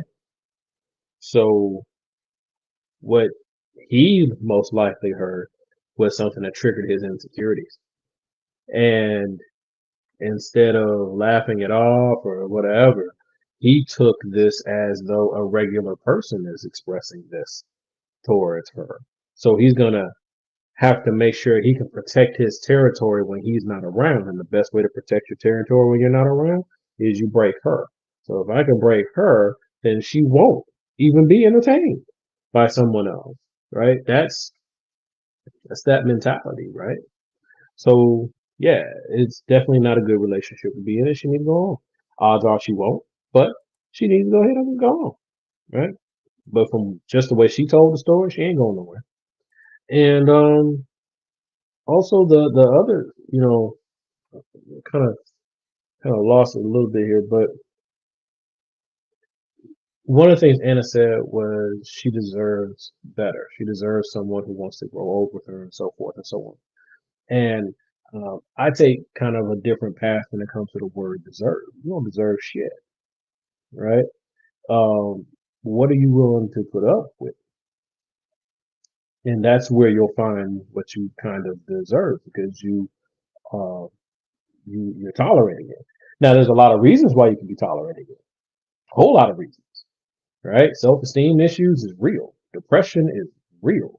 Identity issues are real. Body image issues are real. There's a lot of reasons why you could be in that position. And this is a person who has now exposed themselves as being willing to capitalize on your weaknesses. And that, I would hope, even though I have found this is not the case for most people, that should be a red line for everyone. If someone will take your greatest fears or your deepest insecurity and use it against you, that should trigger a response in your mind, because that's a red line, right? Even if you can't figure out anything that's going on, it's coming at you subtly and all these different things, and maybe he was mad and blah, blah, blah, blah, blah. If it's your red line, it will trigger, because this person just took something that he is in a unique position to know gets at the core of who you are. And if you're with someone who will attack you using your greatest vulnerability, that's not just a red flag. That's a get the hell out moment. Because they're just hurting you. No, whatever good things you might want to say, they're hurting you. And they're doing it intentionally in a way that no one else can. And that's dangerous. It's truly dangerous. So I would say that about that. And then what was the last thing I was going to say? Oh no, whatever. I'll let it go. All right, Tracy and Big Bird, go ahead. Big Bird. Oh, I figured where the chirp is coming from. I got to replace my batteries in my smoke detector. I didn't hear. I was like, I don't hear it. And now I heard as soon as Marvel said, I'm like, well, okay, got to do that. So now y'all know where it's coming from. Anyway, what's wrong with No, this? now you know. Yeah, now I got to get up on a chair, replace the battery, blah, blah, blah, blah, blah. What was I? Oh, what's wrong with this mother? What's wrong with this mother? You do not. I don't care if your child is busted in the face. I don't care if you think your child is ugly. I don't care if you think that your child is the most unattractive child ever. You never, ever say, you may be taking it too far. What you do is you tell her to leave that sorry piece of crud and get her somebody else that can appreciate her. I am so sick of these mothers telling women, hey, just stay with them because that's the best you can do. Now, look, I know that I am not listening. People say that. Or when you're single, people say, you're too picky. You dang right I'm picky. Look at me. I'm the prize. Okay, get it right. I'm the prize. Now, granted, sometimes people really are too picky because they haven't acknowledged their own flaws and deficits. They're only looking at the other person. Yeah, but to tell somebody that's the best you can get, I've literally heard people. I've literally heard people say, "You better take what you can get." No, I've heard other people, but a parent or sibling saying that just blows my mind. Cousin, grandparent, and they think they just think they're in your corner. Everybody, all skin folk ain't kinfolk, and all kinfolk ain't kinfolk. You better learn who's on your side because that mother is toxic. You don't say, girl, you just better take him because that's the best you gonna do. Look at your face. Look like somebody ran over with a car lot. No, you don't tell your child they're ugly. You don't do that. You don't do that. Like I said, I don't care. Now, if you know your child ugly, you got to make them really smart. But you don't tell your child Let's get the baby in some dance classes. Dance. If I said to your daughter, I'm being silly. To your face, hey, your daughter is ugly. We'd have a serious issue. But I also know my children are objectively attractive. But what I'm saying though is to you. Yeah. No, not to me. They're adorable to me. But I'm saying everybody on this planet is not gonna think your daughters are the bee's knees. That's true. But see, this is one of the cool things. I love this. So y'all have been with me for a while now. You know that's not how I roll. And so my children are never downloaded that weirdness, right? To me, that's weird. You know, my children are downloaded. Who are you? And I right? agree. But By the still, time they're if I 10 years say, old, they can sit there and tell you who they are. but You can this, go if on. I still say your daughter is the, you should be going. You should literally cuss me out so bad that I say No, I'll just no, disown you. and that too. Yeah. For this mother to sit there and say, "Well, girl, you better take him, because that's about as best as you gonna do, girl. Have you looked in the mirror yet?" What kind of mother? But What? Tracy, to take your argument, again, I can't emphasize The this. mother in this story just said that the daughter went overboard with her response. No, she Yeah, didn't. The I don't think mother the should have mother, said yes. You reacted exactly right. Sometimes you are overreacting, especially depending on how you told the story. Not in this particular the mother situation. of this story, honestly, and this is not taken up for the mother because it's still bad parenting, to be honest with you. The mother of the story just don't want to be bothered with this. So she went to her whole spew of, you're just blowing this out of proportion. It ain't that big of a deal. Yeah, You made look at you. misinterpret what he said. You didn't You take it ugly in the exactly how face. he was saying. No. It wasn't that she said, "Oh, you ugly" and everything else. She flat out just said, "You know what? I don't want to be bothered with this. I just don't." I would say it goes back to a principle, perhaps. So perhaps it goes back to a principle of this is your betrothed, right? So this is just the beginning of y'all trying to build a life together. So what you need to do, stop talking to me about this, because I ain't in this. And you need to go deal with that over there, right? Because you can't come over here and just blow things out of proportion or get all worked up if you're not going to do anything about it or anything like that. You are starting a new chapter. Go work that out over there, right? So there is that angle that could be in play. It's not she's completely dismissing her daughter. It's just her daughter might get excited about a lot of things. She even says she does, right? So the mom could be hearing the story and being like, "Hey, I don't know what really happened, but I know you have a history of like taking an 8 and making it a 10. So yeah, I don't know what to do with this. You need to go deal with that." So I would almost remove the mom from this and focus on her and this fiance. He has control issues and he has inadequacy issues and he has self-esteem issues. And because he's in the power position, he's downloading it on her. Do you know, You know, at I first I said it thought was like gonna be somebody was changed. wearing sneakers and scuffing. So y'all just Like gonna that, make like fun the of me make all day. Okay, it's cool. I get it. I'm not making fun of you, Tracy. not you. I recognize exactly what it was The because I know what it sounded like. I thought it was I thought it was the smoke. now that you're Because it is, trust me, it has nothing to do with me guessing. It is the most irritating freaking. They design that so much that you are willing to get that thing, get up in the middle of the night and change it. Yeah, that'd be Yeah, but working the hard well. part is you got to have a 9-volt battery. Yeah, and guess who's tired? Oh, Guess who just ran over a pothole and who has no tire? Girl, I'm so Me. tired of using them tires. You and No, them, I'm tired of the potholes. you and your tires. I'm tired of the potholes.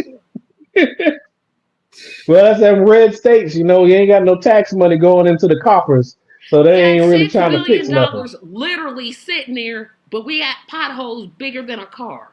Literally. They had to put cones over it. Yeah, I could go get a battery. I might have to order one from Instacart. Lord. Let's go ahead and get on into the second story. So, where's the second half of this story? I'm literally just saying let's get into the second Oh, half. you said, I thought you said let's move to the next story. I'm sorry. I'm like, okay. Let's get into the second half of this story. Lord have mercy. Shut up and leave You me gonna get us alone. all in trouble, Tracy. You see how you do? She the little sister from Heaven. That's where I came from. You did not come from heaven. You came from heaven. You're an angel. and dead. Angels were never alive. That's a good Yes, point. yes, they have. They're simply existing. If you want to say if they're not alive in the sense that we are.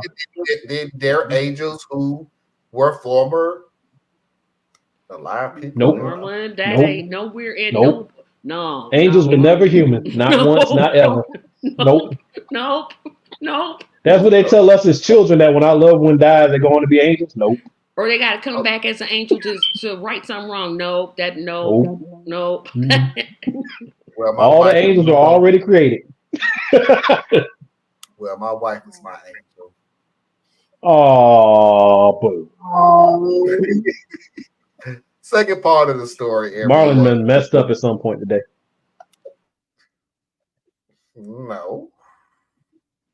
I've been perfect, as always. I've never made a mistake in almost 20 years of marriage. Now I'm gonna go ahead and play this. Go ahead and play this next video before that lightning strikes me. Okay, update. December 24th, 2023. Christmas Eve. Hi everyone, I've been getting messages regarding my previous post and also people asking how I'm doing. I'm doing good, and I would like to thank everyone who took the time to comment, reassure me, and even share resources for me. The too long don't read is that I'm going into the holidays as a single woman. Good for you. Best Christmas gift you could have ever given yourself. Did try to talk it out and solve it like adults, but my ex was uncooperative and childish to say the least. For those of you who want the details, here goes. Yes, we want the details. Thank you very much. First, you gave me the courage to reach out to my other friends outside my closest circle, and they were shocked by what happened and told me not to brush it off. They echoed many of your comments and even called it negging too. First time I've ever heard that word, but I mean, N-E-G-G-I-N-G, so just bombarding someone with negative comments and energy. I assume that's what it is. Please correct me if I'm wrong. Chat. Also, my therapist backed up my feelings and said I needed a straight up chat with my partner and to set some clear boundaries and decide what's best for me and what I wish to enforce as my non-negotiables. Heck yeah. Second, I did follow someone's advice and started going out more with my supportive friends. My birthday actually fell in between these dates and I decided to celebrate it by bar hopping in my city, and it went great. My ex was invited, we were still together at that point, and was sulking the whole time because I did get external attention, which I shut down. Ooh! Finally, what happened with my now ex? After talking with my therapist, I did explain my feelings to him again and reiterated that those comments will not be tolerated if we were to continue in the relationship. I also said we needed counseling as a couple because this could stem from insecurities from both sides. He did not apologize, but rather justified his actions under 3 arguments. And yes, these came from a 28-year-old man. I do look less interesting, and it's unfair to use my birthday as an example of me attracting anyone because I was catfishing as a younger woman, as the girls I invited are mostly 22 to 24. Adam Driver, the actor I dreamt about, is taller than him. We're both 5'7", and he is insecure about it, so dreaming with people taller than him is disrespectful and emasculating. I mean, at least he admitted that. That's all I can say. Even if, his words, I'm objectively attractive, ever since I started therapy, I became cocky and more demanding. So he took the chance to bring me back to earth. Okay. So okay. Wow. All of this was a shock to me. I felt as if the man I was with for the last 5 years was not there anymore. This was a complete 180 from what he was before, and I do believe it is a mix of slipping off the mask after the engagement and the fact that he changed jobs to a male-dominated corporation, and those new friends did give me a weird vibe regarding their stance on women and equality. Regardless of what prompted this change, I ended it. I returned the ring, packed a bag with my essentials that I had at his place, and left while he threw a tantrum. He was super uncooperative in returning some of my remaining stuff. He sent things in trash bags full of glitter and won't let me enter his apartment anymore. He also sent me all of the Star Wars movies with Adam Driver in them broken and destroyed, LOL. This made all of the pain I felt almost immediately disappear, which feels weird because I did love him and it was a long relationship, yet I grieved for like a week only. I did count my losses and just accepted some things I won't get back, blocked him and haven't heard or seen him since. Thank God it's a big city. My immediate circle of friends was cut off as they valued more going to a wedding than my well-being. I'm low contact with my mom and am being supported by my dad and siblings. I've continued therapy, did a Friendsgiving celebration, and I'm bracing myself for the holidays with my family. I'm mostly okay, relearning to be on my own, to validate my feelings, and currently debating whether to send a thank you card to Adam Driver. Thanks everyone for reading. Happy holidays. All right, let me say Can this. I just Okay, go ahead. One thing that I have noticed with a few stories now that I have to say really warms my heart is that people are reaching out to strangers that they don't know and asking, hey, are you okay? It's been some time. They're showing concern for a fellow human, and that feels good. There's some good people out on the internet. They just don't pay the Oh, bills. It's the toxic right. that pays. Let me say this real quick because I done heard this emasculating word too much. And I'll speak for myself. I'm only speaking for myself. You can't emasculate me. You can disrespect me, but you can't emasculate me. See, to say emasculate means you pinpointed my masculinity and that's what you're going after, and you're trying to make me feel bad, make me feel lesser of a man. You can't make me feel lesser of a man. What you deem as feeling lesser of a man, I deem you're disrespecting me. You did something that was very disrespectful. So when you do this whole, I'm emasculated because she's taller than me, what are you talking about? She emasculated me because she makes more money than me. So you want somebody who makes less? Don't know how that works with your household. Sorry, I grew up with a household that what's the word? Like to pay bills on time without stuff getting turned off. I don't give a damn which one of us did it. You know what you can replace being emasculated for when your wife pays a bill that you couldn't? You can replace that with thank you. Appreciate the lights for another month. You can't emasculate me. I made myself feel like a man by trials, errors, lessons, good and bad. I built myself to be a man. You or any female on the face of the planet can't take that from me unless I let you. And you can't. So if you feel like there is something that anybody else can do to make you feel less of a man, please believe it's not that. It's disrespect. Disrespect can be a whole range of things. Either they was targeted or not.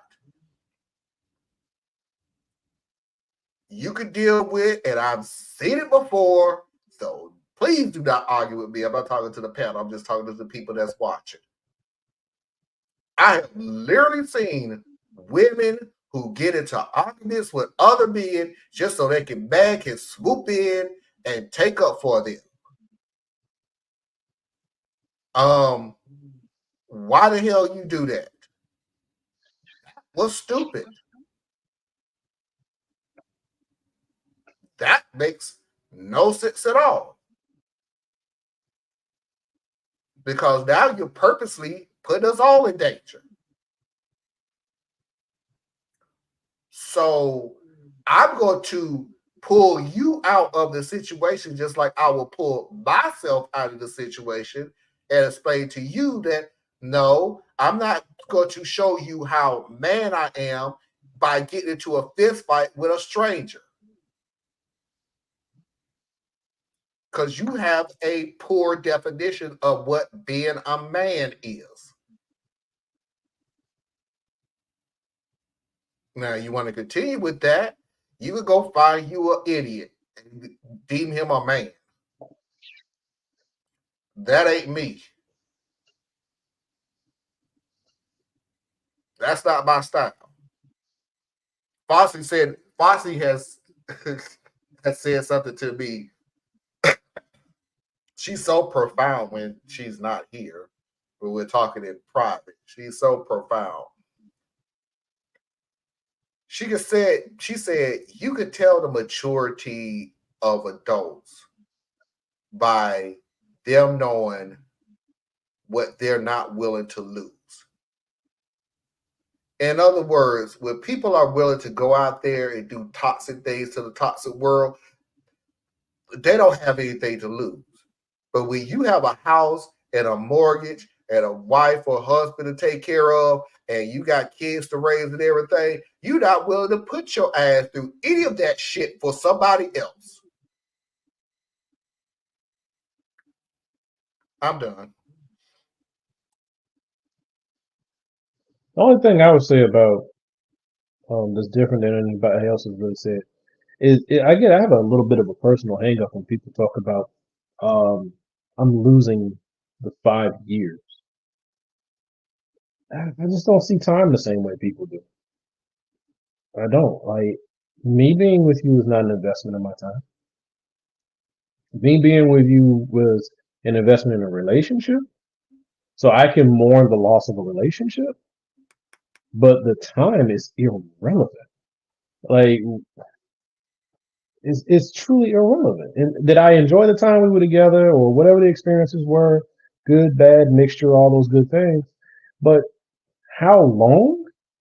The hell, you were gonna spend that time regardless. You were gonna go 5 years regardless. It just so happens you went 5 years with this person. You have absolutely no way of knowing that if you had gone with someone else a year later and then been with them for 4 years, if it would have been any better. You have absolutely no way. Only thing you know for a fact is where you are right now. You don't know what the next relationship is going to be like, and you have no idea what alternate relationships could have been like. So, whatever. Like, me and my wife have been married for 20 years. Yeah, I say it all the time. Well, not 20 years. It's 17 years this next month. But it's 20. Right. But,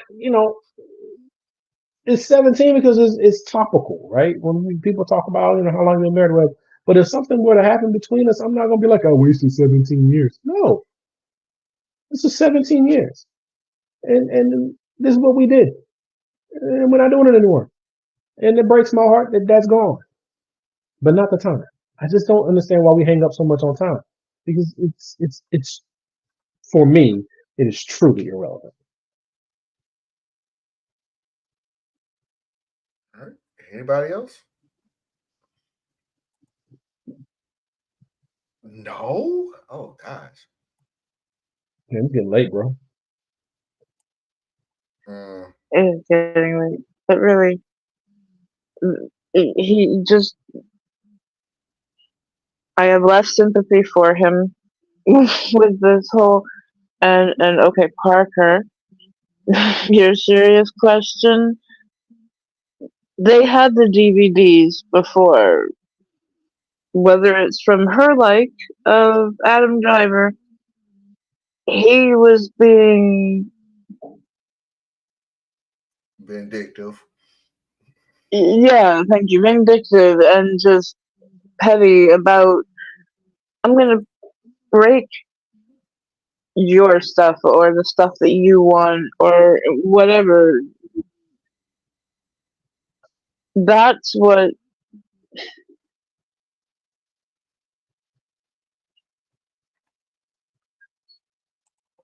it's a level of I don't want to call it childishness, but I'm lacking a good word. What's wrong with childishness?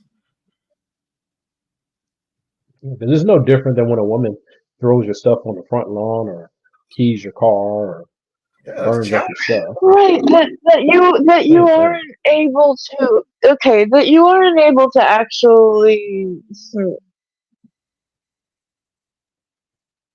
resolve it. Okay, like an adult. Yeah, childishness, fine. Yeah.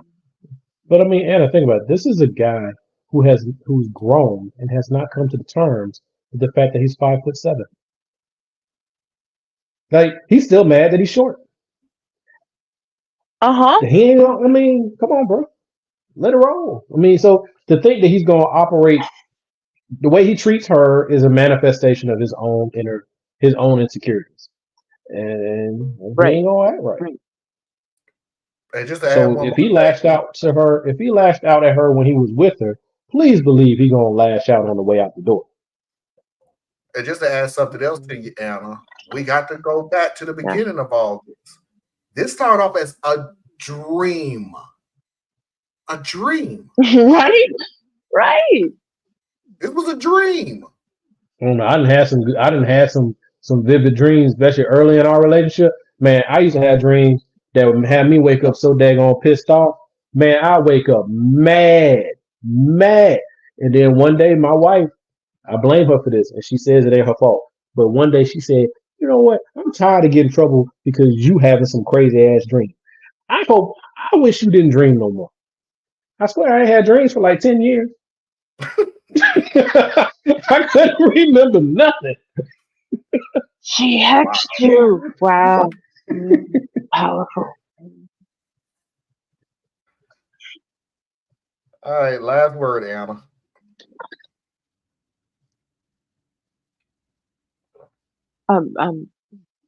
Oh, you're done? I thought I gave it. Tracy hasn't really.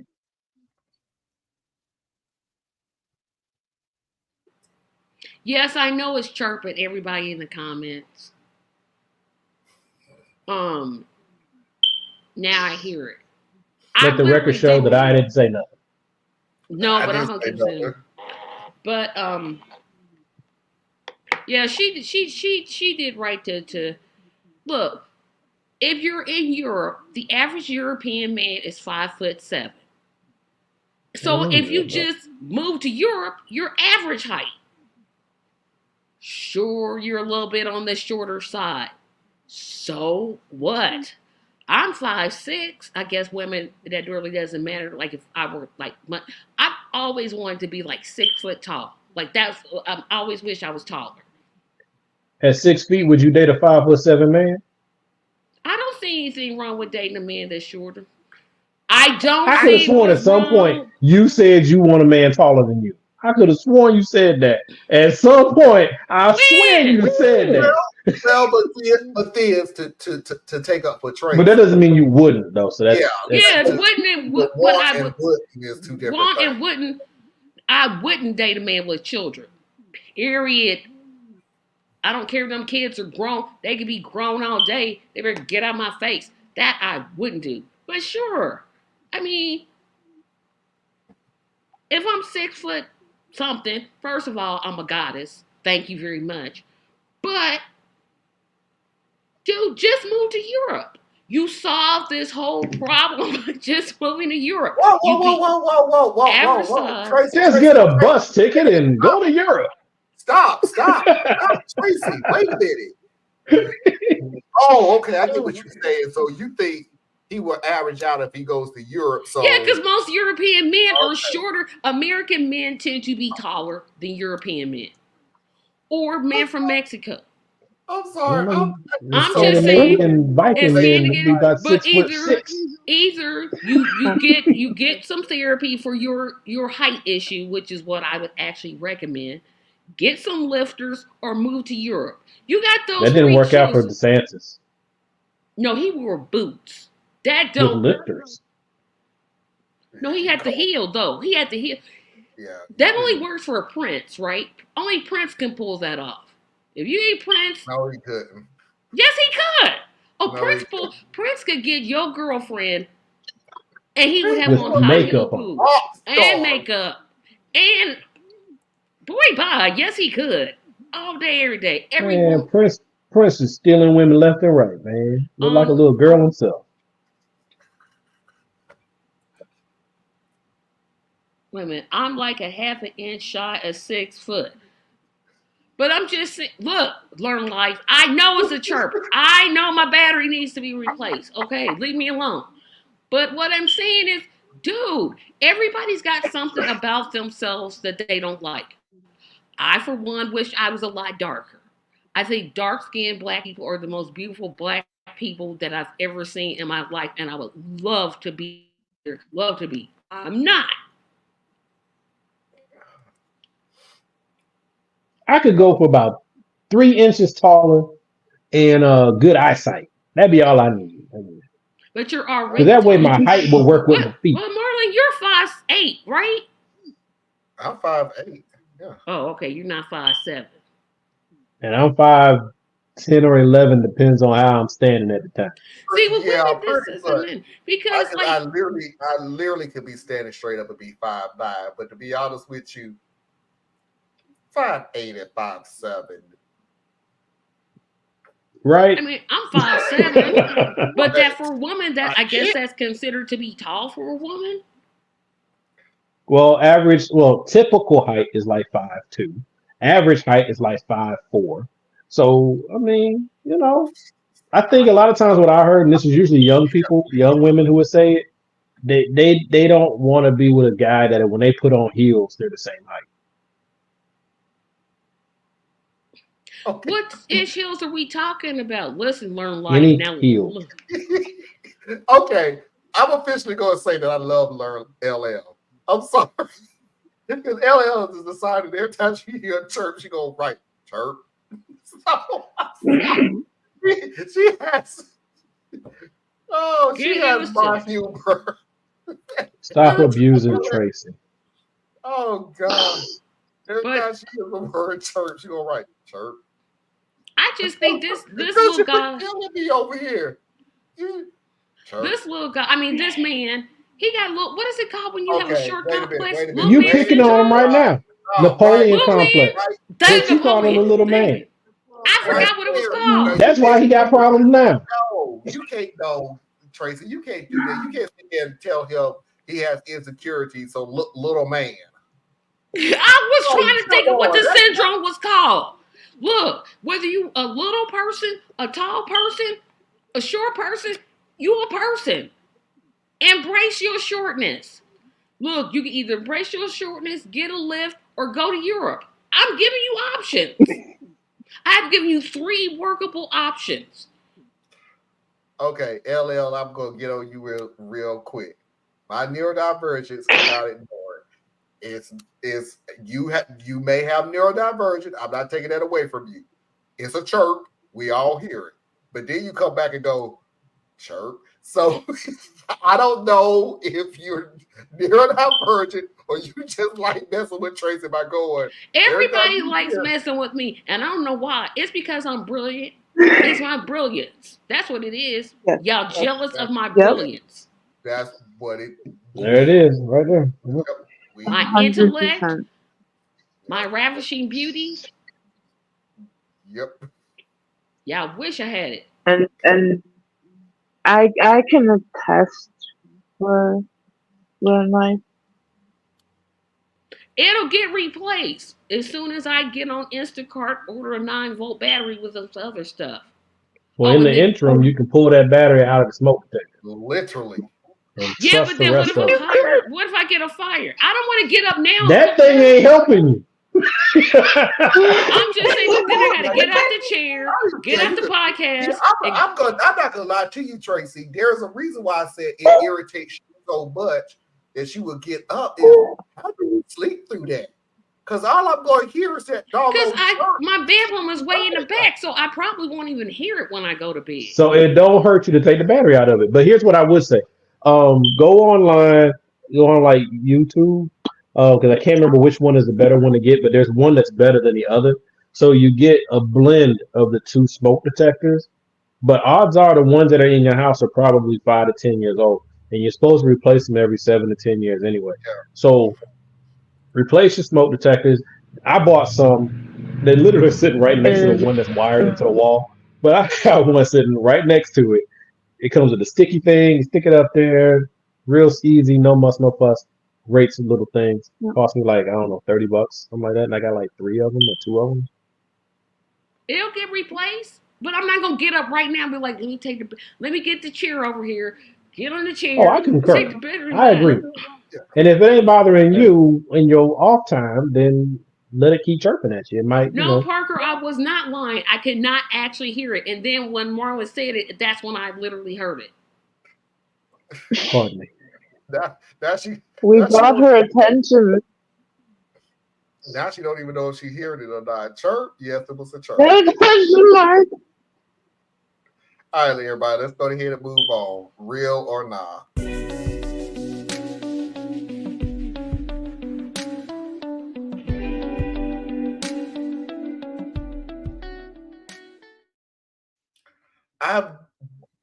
We have done stories like this before, and I should say I, because none of the people really know what I'm putting on until I put them on. We have heard enough stories about infidelities in marriages and things like that.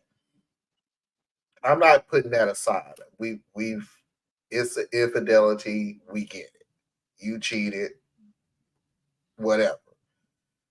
Some of these stories are now, to me, are beginning to run into each other as if, dude, sis, are you serious? Like, either you are just that gullible, or you just like to go on Reddit and complain, or you're lying. So this is one of those stories. Remember, this is real or nah. Let me know if you think this story is real or you think this story is fake.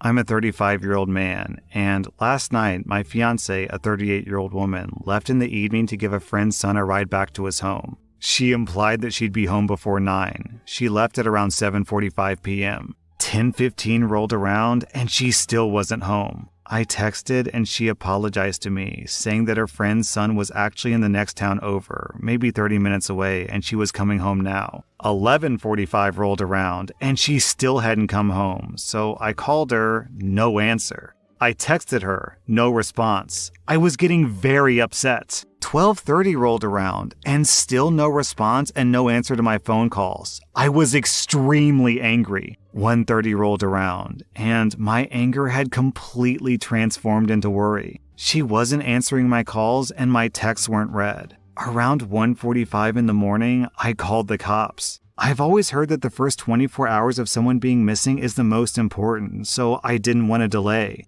I asked the cops to let me know if there had been any traffic accidents involving her car, and the 911 operator told me that they would put the word out and send some cops to check along the route that she would travel. I called all the hospitals in the area to ask if she had been checked in, and I waited outside watching the road for her car for 3 hours. Partially because I didn't want the kids to hear me on the phone with hospitals, and secondly, because I was sick with worry. At 7 a.m. she came home. She apologized for being out and said that she had no excuse. She said that she was driving home and felt tired, like she was falling asleep at the wheel. So she pulled over to the side of the road to sleep. When she did that, she found out that her brand new phone had stopped working. She says that she napped anyways because that was the responsible thing to do, and then came home at 7 a.m. to bring the kids to school and get to work on time. I immediately called the cops and told them she had come home safely and gave them the case number and told them to stop searching. My fiancé brought the kids to school and left for work. I started cleaning, which de-stresses me sometimes, and I got a call from a cop asking me where she worked. I told him and asked why, and I was told that it's their policy to check on the person's wellness after a missing person is found. I asked them to not go by her work, but to give her a call instead, and he said that he couldn't promise anything. My fiancée is relatively new to her job. A police officer showed up and asked to speak with her. She's now enraged at me for calling the cops and sending a cop to her work and making her look bad. She's saying that I overreacted and that she wasn't missing and that I was punishing her for doing the responsible thing and not driving while drowsy. She's saying that she's never going to leave the house again except for work because she's afraid I'm going to call the cops on her again. So, did I overreact? Should I have waited 2 days like she suggests? Okay. We had a story like this before. Let me go ahead and say this real quick and get it on out the way. I'm gonna say it's semi-fake. I'm not particularly sure. I've known gullible people like this who just determine. Gullible. Okay. Well, because there are guys that I have known growing up. They wasn't adults, so that's why I said semi. Excuse me. They were kids. They was teenagers, or they was in their 20s, who are just so determined to always see the good of their significant other. So, dude, number one, let me answer your question at the end. I've been married like in 3 months, 20 years. If I don't hear from my wife 2 days, dude, I don't know, 2 hours would go by before I would have the U.S. Cavalry looking for my wife. You talk about some damn 2 days. It wasn't 2 days. No, it was overnight. No. He is saying, should I have waited 2 days before I called somebody? Oh, because of the missing persons. Yeah, and that's what I'm saying. Dude, you talk about some 2 days. My wife got 2 hours before I'm calling the military. Number 2. Hey, I'm gonna take our son's friend home. Okay, cool. Let's go. Like, why would I feel like I need to have my wife drive at night by herself and I'm not in the car? That's a protection thing, not a I don't trust her thing. It could be things. Little A, little B. Number 3. Say what now? You pulled over to the side of the road because you were sleepy. You better get you a big gulp. Bring your ass home. The hell you talking about?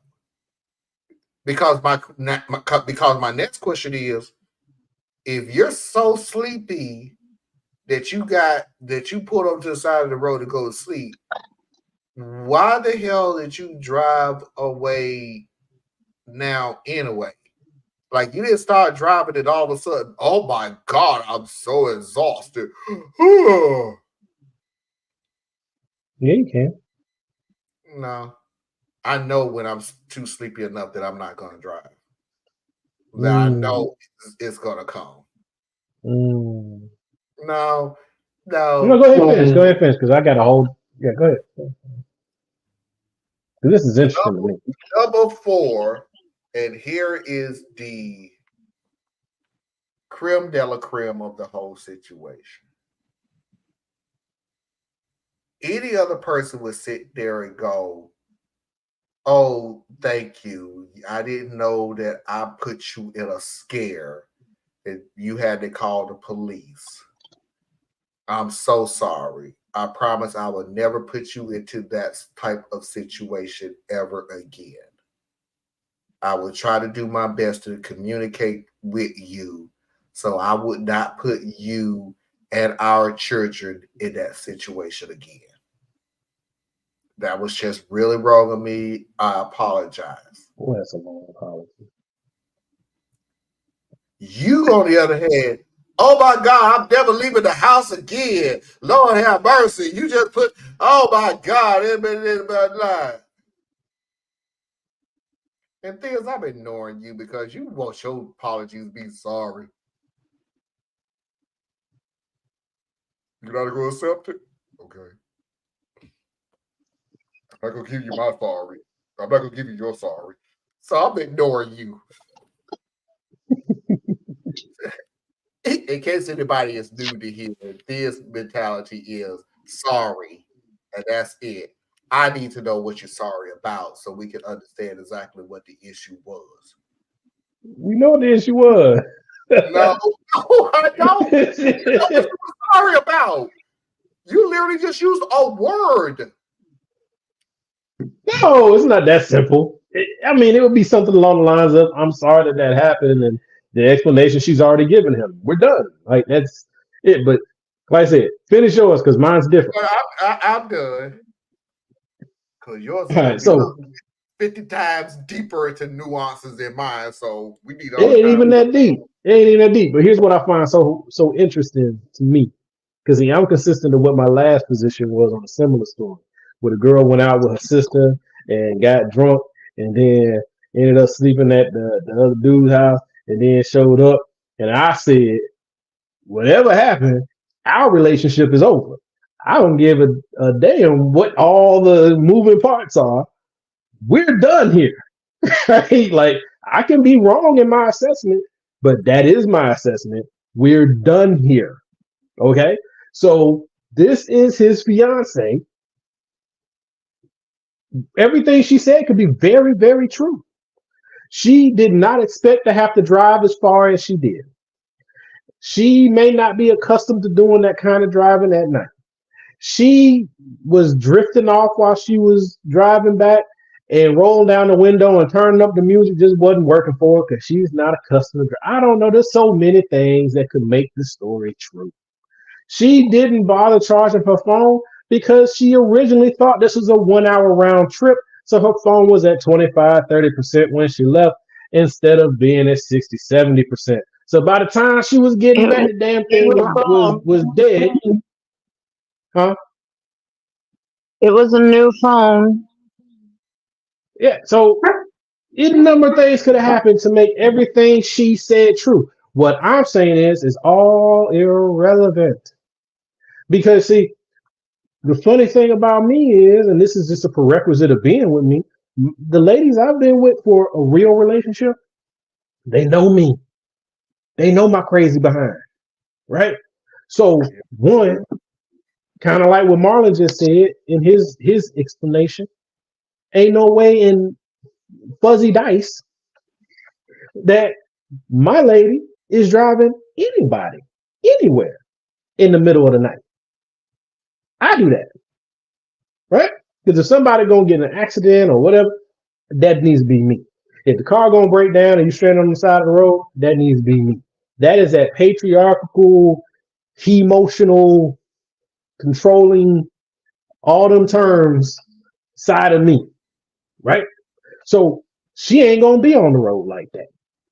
If she's on the road like that, it's because she had to go do something. It ain't gonna be because she's running a kid somewhere. I'll do that.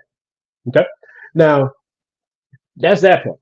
Then also, as my lady, she would also know that if I don't know where you are, I don't know where to start searching for you. And so if I don't have information, I have my imagination. And my imagination is a horrible thing. It gets real bad real quick. So if you knew your phone was low, you would have called me.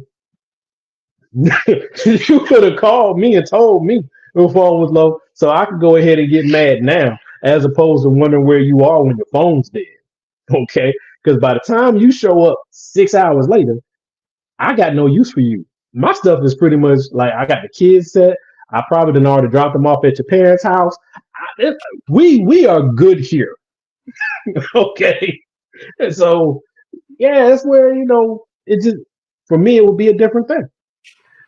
But what I was trying to convey though is that everything she's saying could be true.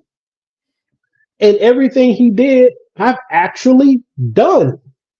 right? Calling hospitals and I've done that in my youth. I'll probably do it again if I didn't know what my wife was, but my wife knows me and she knows not to put me in that particular situation because it's going to be hell on earth when she does show up. So I'm stupid protective, right? That's just me. I'm a mother hen. I need to know where everybody is at any given time. I do not put trackers on people though.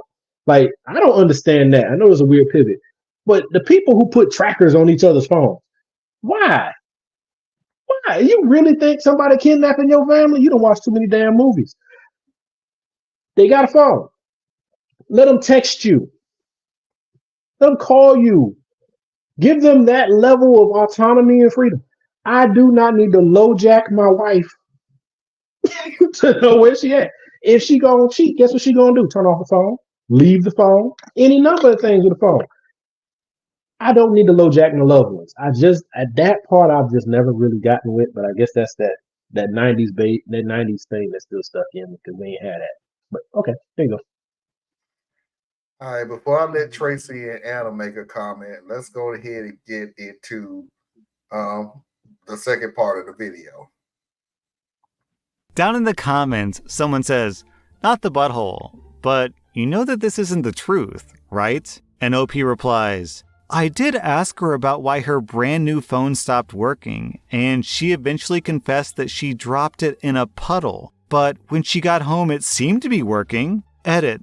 I think this would be more believable if it had actually rained in the last few weeks. Edit. My fiance has informed me that she was embarrassed, but the truth is she dropped it in the toilet, not a puddle. Yeah, so now she cheated. Hold on. It's the ladies' turn.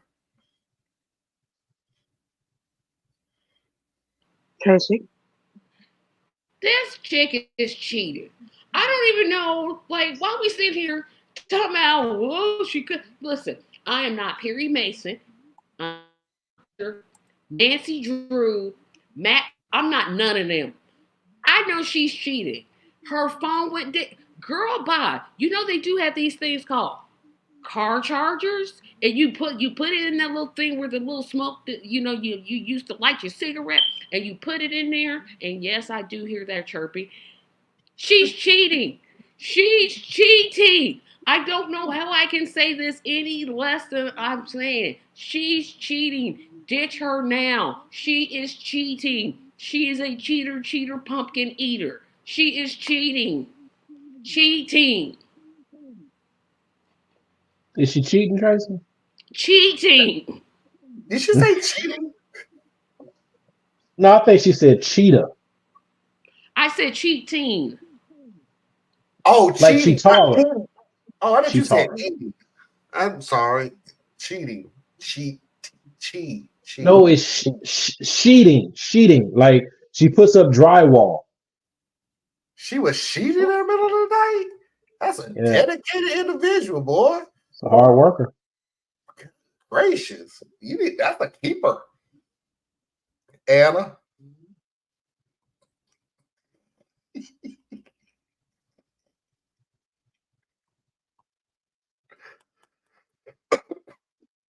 Well, I have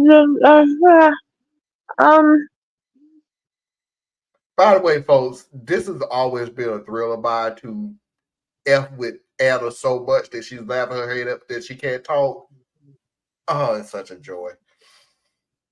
It really is. I would have never admitted to such a thing out loud. It does. To bring a smile to Anna's face, it just is fantastic. Oh, when she gets caught up laughing, that's the best. Yeah. when she laughs so hard and she can't talk, oh God, it is fantastic. Cheating. Cheating. Next.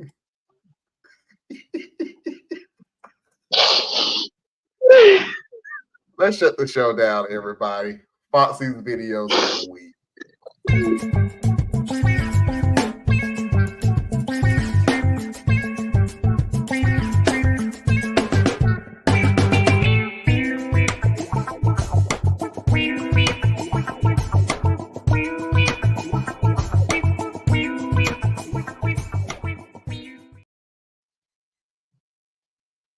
She could have said she was actually sleeting, which is really dangerous, and you should not be driving on those type of conditions on the road.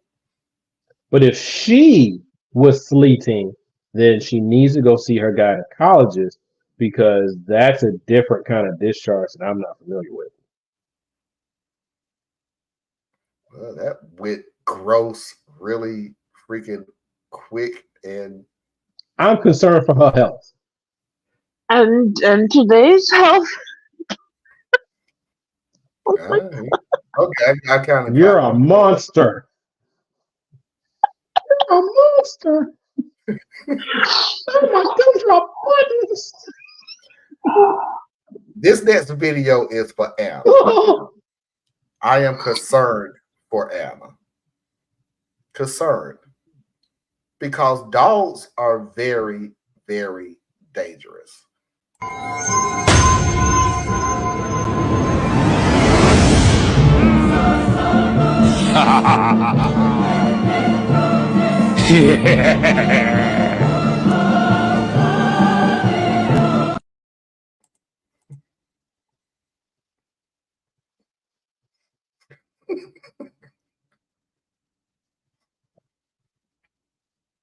I mean, she shouldn't have stepped on his tail.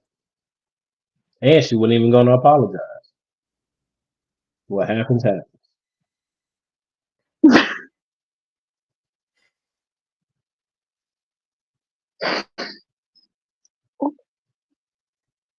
I like my animals. They make fun of me for it. Watch your back. But that was the laughter.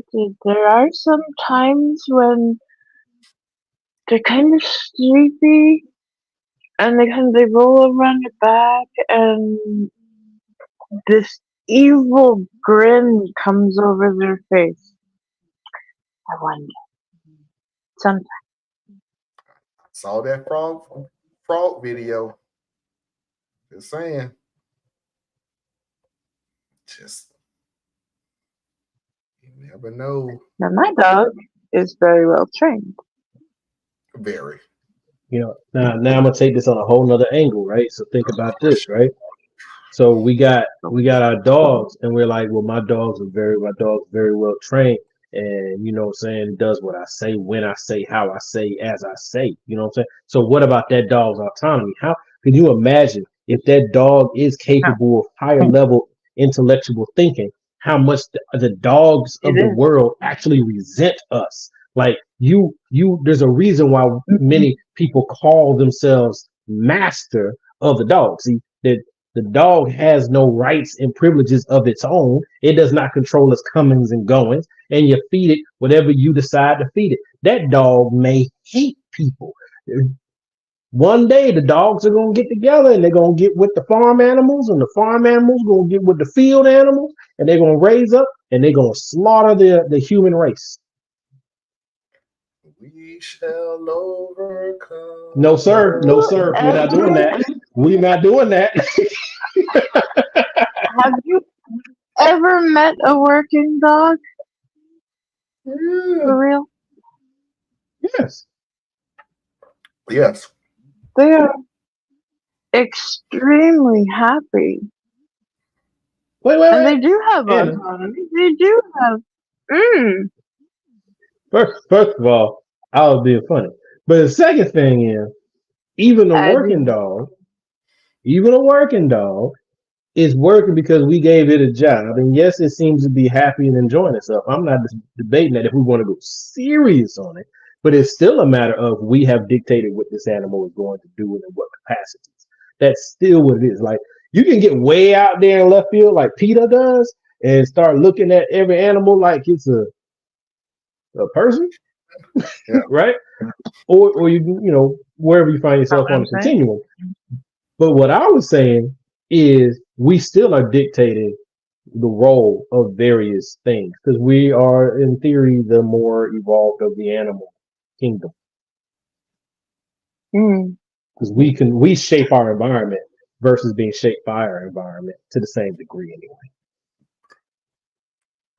So I wouldn't talk about Santi. I like Santi. So I didn't teach her cardio alerts. This was something she did. And she saw the impact that she has. I am not what's the word? Anthropomorphizing, dehumanizing. There is a happiness to working dogs that I wish a lot more dogs could feel the drive that they have. I don't.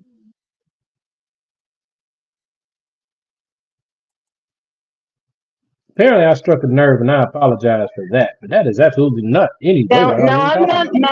about. Now, I'm not going for police dogs. I'm not doing. Not for that. I'm talking about dogs. Just talking about dogs. But I struck a nerve, and I apologize for that because you somewhere else from what I was talking about. Let me just bring it home to you. Let me just bring it home real quick. If them frogs out there doing what they doing, and your dog automatically goes to the window and start listening to commands, I don't know what needs to be done, but something you would never, because I watch Anna's videos all the way through. Oh, okay, because you had me lost, bro. I'm sitting here like, are frogs giving dogs orders? Some frogs that's I'm like, doing what? There's some frogs that's doing some cute little ribbits. That's not ribbits. That's commands. I mean, the animal kingdom is organizing, man. They're coming. I'm being real when I say this. I'm being funny, but I'm being real when I say this. Don't sleep on the animal kingdom. They are very, in the wild, they are very organized, like beyond your capability of understanding organization. They are very organized. We can't even get damn humans to do it. But anyway, that's neither here nor there. I hear coyotes. I hear bears where I am. Yeah, you're right. Yeah, that's not me. yeah, that's not a good. That's cool. No, that ain't me at all. I'll never. I know. Next video. This is to you because you've raised a child from being an infant, from being born. Let me know. No, let me know if this irritates you, because it kind of irritates me. I remember these things when you're being super serious. You are being super serious with your infant. You know, what they're doing can be dangerous. I'm not playing with you. Please do what I tell you to do, because I don't want you to hurt. And you can't do absolutely nothing because they're taking it as a joke. Stormy, I'm not gonna tell you again. Sit back. Sit back. Stormy. Girl, sit back. But That child got no respect for her. She needs to go ahead and give up. She need to call for reinforcements. It's over.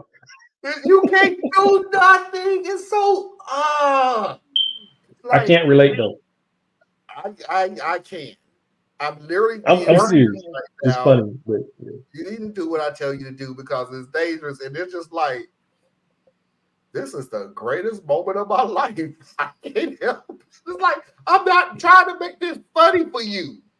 I need you to do what I tell you to do. And that was, by the way, that baby, that was the cutest little doggone baby, right? That was adorable. Yeah. What my kids would do, actually, no, only my eldest, because the other two, I mean, for real, like I'm not trying to brag, like humble brag or whatever, but like my kids were amazing. Like I had no real issues with them. Now, that first one put me through my paces, but they were amazing. Now I would say that would probably be a better question for like my wife, right? Because something about me, I mean, I'm a girl dad, I start literally training my kids from the day they're born, right? So like I never had to deal with the like when you try to put them in the car seat and they keep trying to get out of it, or they arch their back so you can't get them into the car seat, Never had that. or the worst I would deal with is they wouldn't keep the stupid shoes on, which would drive me nuts. But no, I never really had most of those issues. You know what I'm saying? With my wife, yeah, she definitely ran into it. They gave her the I have business. this story for the longest time, and it's still to this day. So my daughter's in her 20s now, so that tells you how long ago it was. Now she was a toddler. And I took, again, I'm going to tell you how long ago it was. I took her to a record store. So that literally can tell you how long ago it was. I took her to the record store and I told my daughter, go sit down on the stairs. I'll be right back. And she sat down on the stairs and she did not move. The attendant there was absolutely amazed. I'm not kidding when I said he was amazed as if this was a fucking magic trick. And I'm still a young parent, so I'm like, I'm thinking this is how it always been. You know what I'm saying? Like, this is the way it is. So he came over and was like, you told her to do something and she just sat there and did it?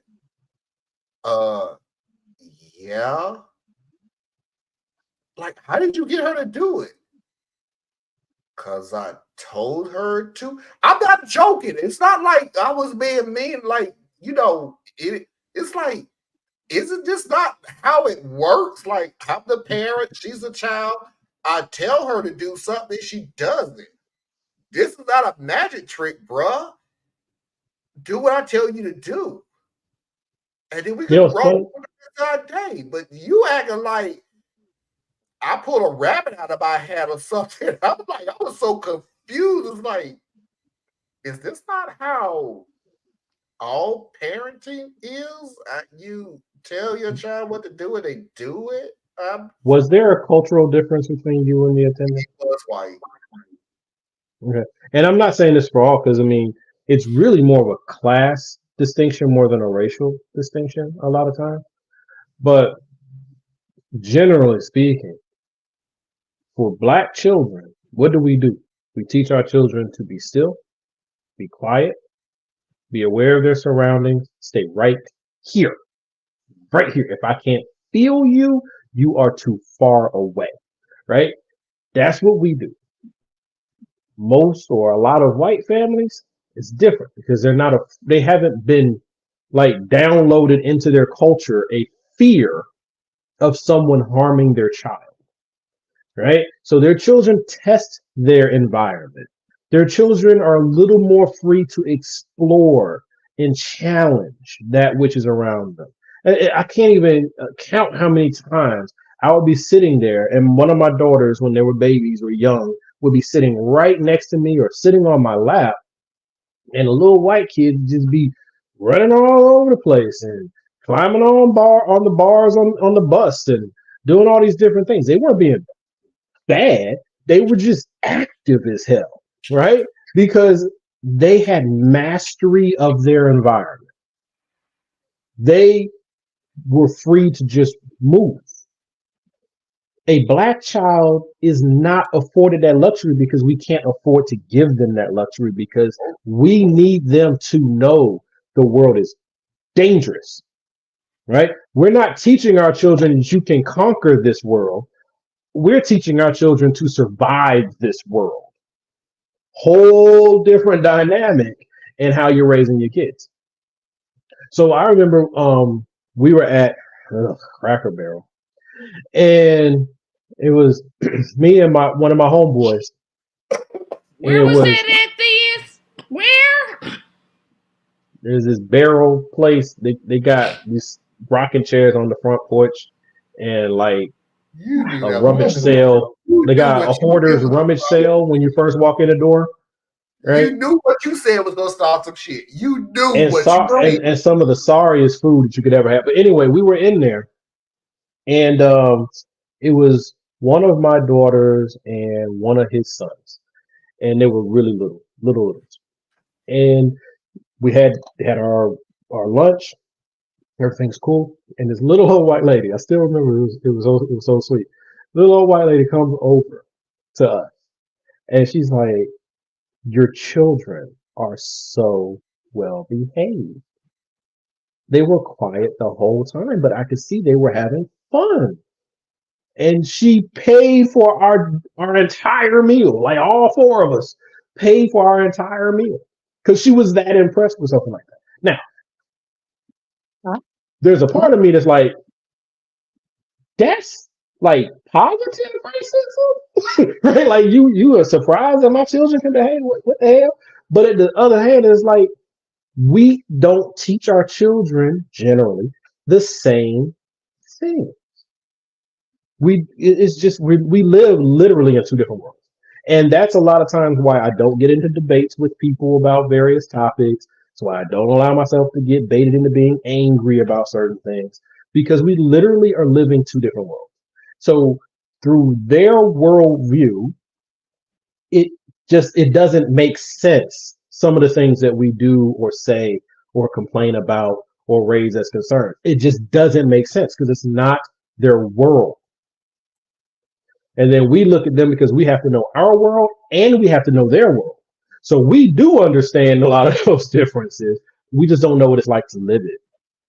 We don't know what it's like to your son get on his bicycle and not just ride around the neighborhood, but ride wherever the hell he want to go and not be worried if he's going to make it back. We don't know what it's like for your child to spend the whole day at the football field and not worry if he's going to have an interaction with the police and that it will go bad. We don't know, right? It's almost like trying to imagine what the childhood of Blue Ivy is like. You have no idea. Yes, she's black, but that's a whole different world from anything we could ever. So it's like we're in different worlds. But that was why he was surprised probably with your daughter, because it was like, I don't see that very often. So, all right, everybody. A lot of my friends' parents would do to my parents, your child is so well behaved, I would give anything for your child to teach my child manners. Now, number one, like, that's some messed up stuff to say. I was 11 when I heard that.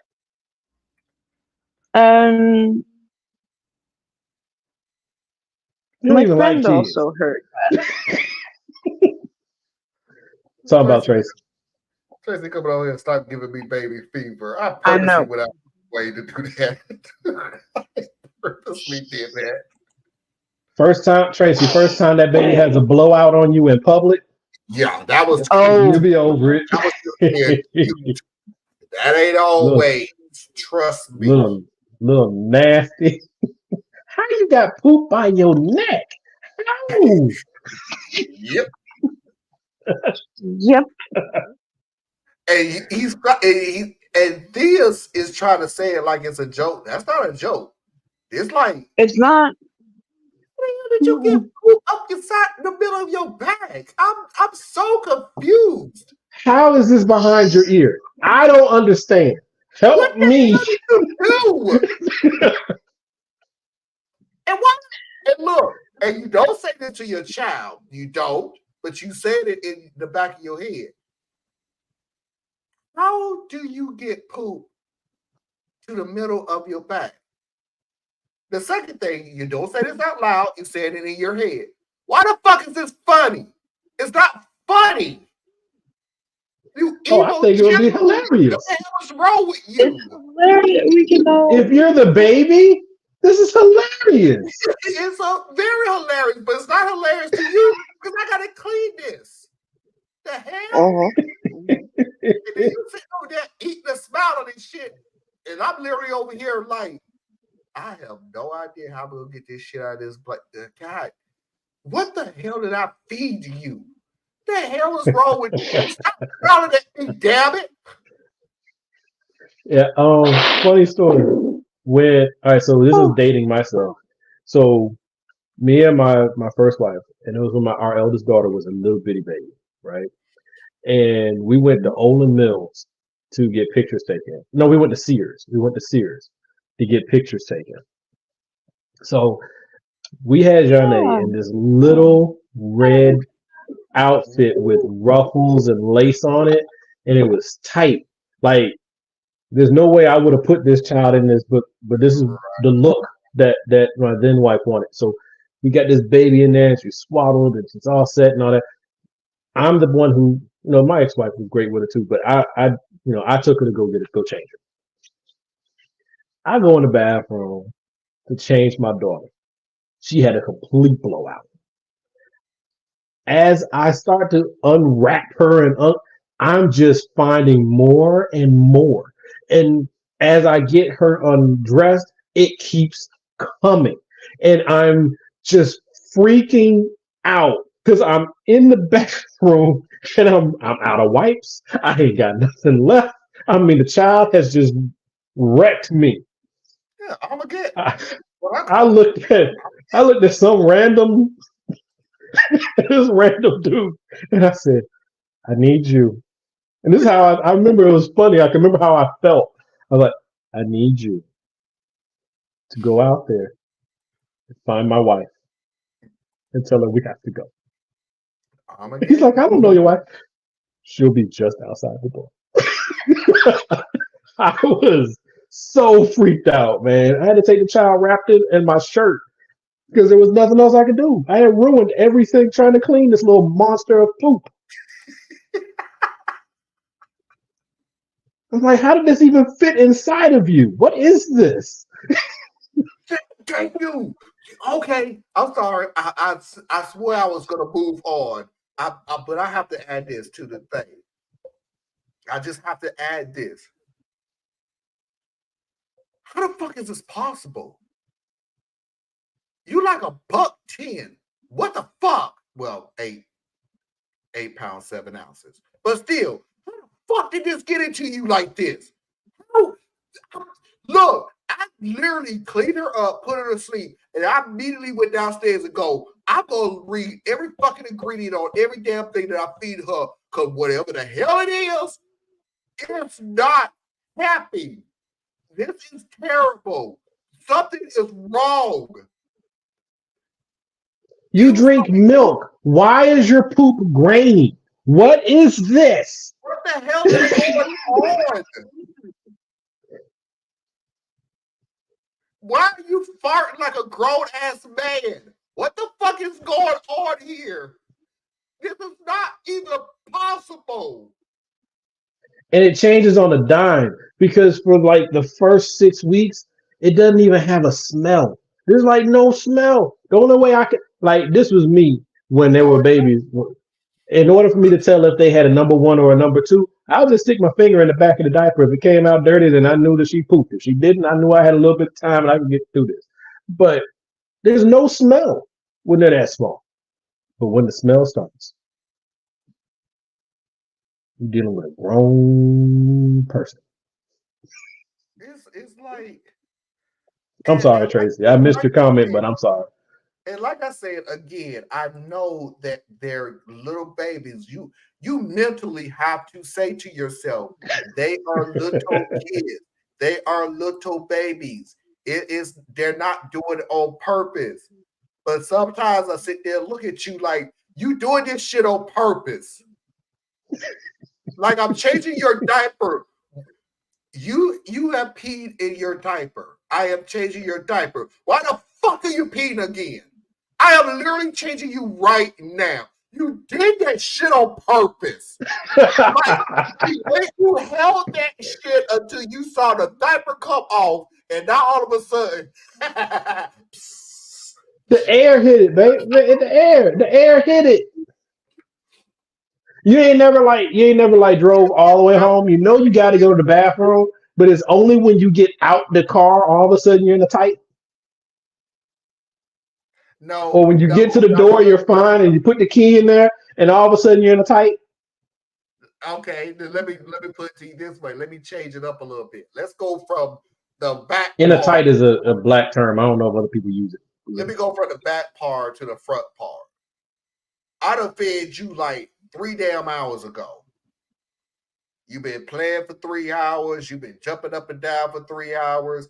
Okay, I done had your little baby clothes on, play clothes on. In case anybody know, there's play clothes, there's stepping out clothes, there's church clothes. I had 3. Play clothes, stepping out clothes, church clothes.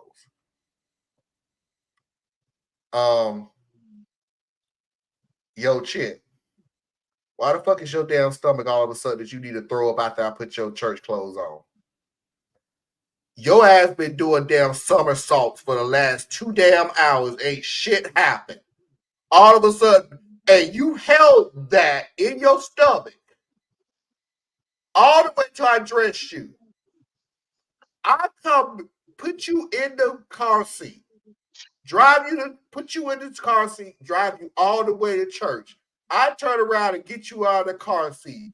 You look at me, put a smile on your face, do the fucking Amityville horror look, and just and then smile at me. You evil little you knew. No, that's your fault. That baby was strapped into that car seat and couldn't move, and you were driving in such a way that they got motion sickness, and it turned up, and it came on out, and it felt good when it was finally leaving. Yes, that's what happened. Had to be that. You say that, but it's hard to make that argument when they look at you with a cute little face and they smile at you. And they smile at you again. You know what's amazing is how they throw up all the time, so it don't phase them like that. But what trips me out is like you were saying about the smile. They will literally look at you, normal, smile on their face, and then all of a sudden it just starts coming out. It's not projectile or nothing. It's just coming out. Yeah.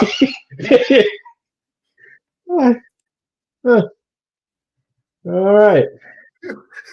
Molly has been through some stuff. Yeah, he sounds like he got some PTSD going on. Yeah. Yeah.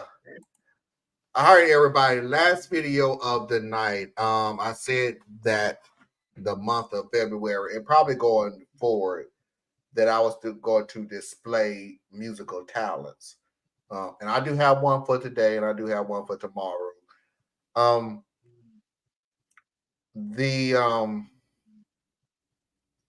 We watched a young man from last week who was on his beat machine who made music out of nowhere. That's always been my favorite thing.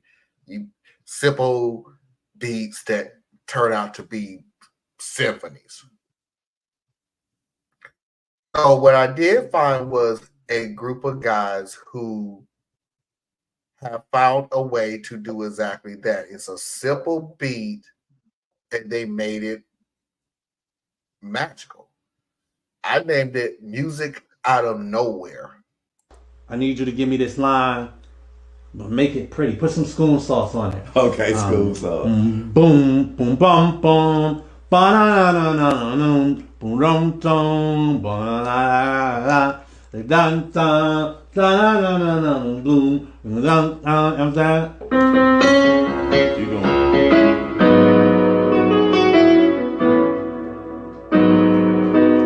So you want there or you want to here?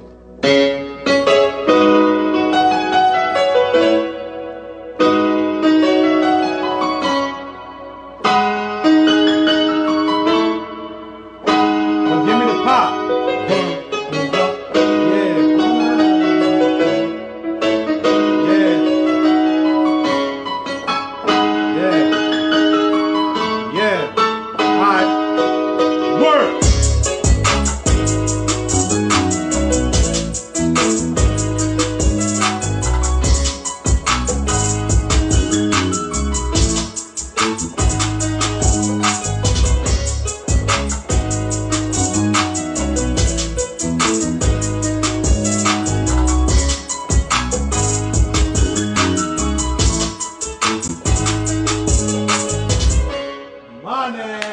Perfect.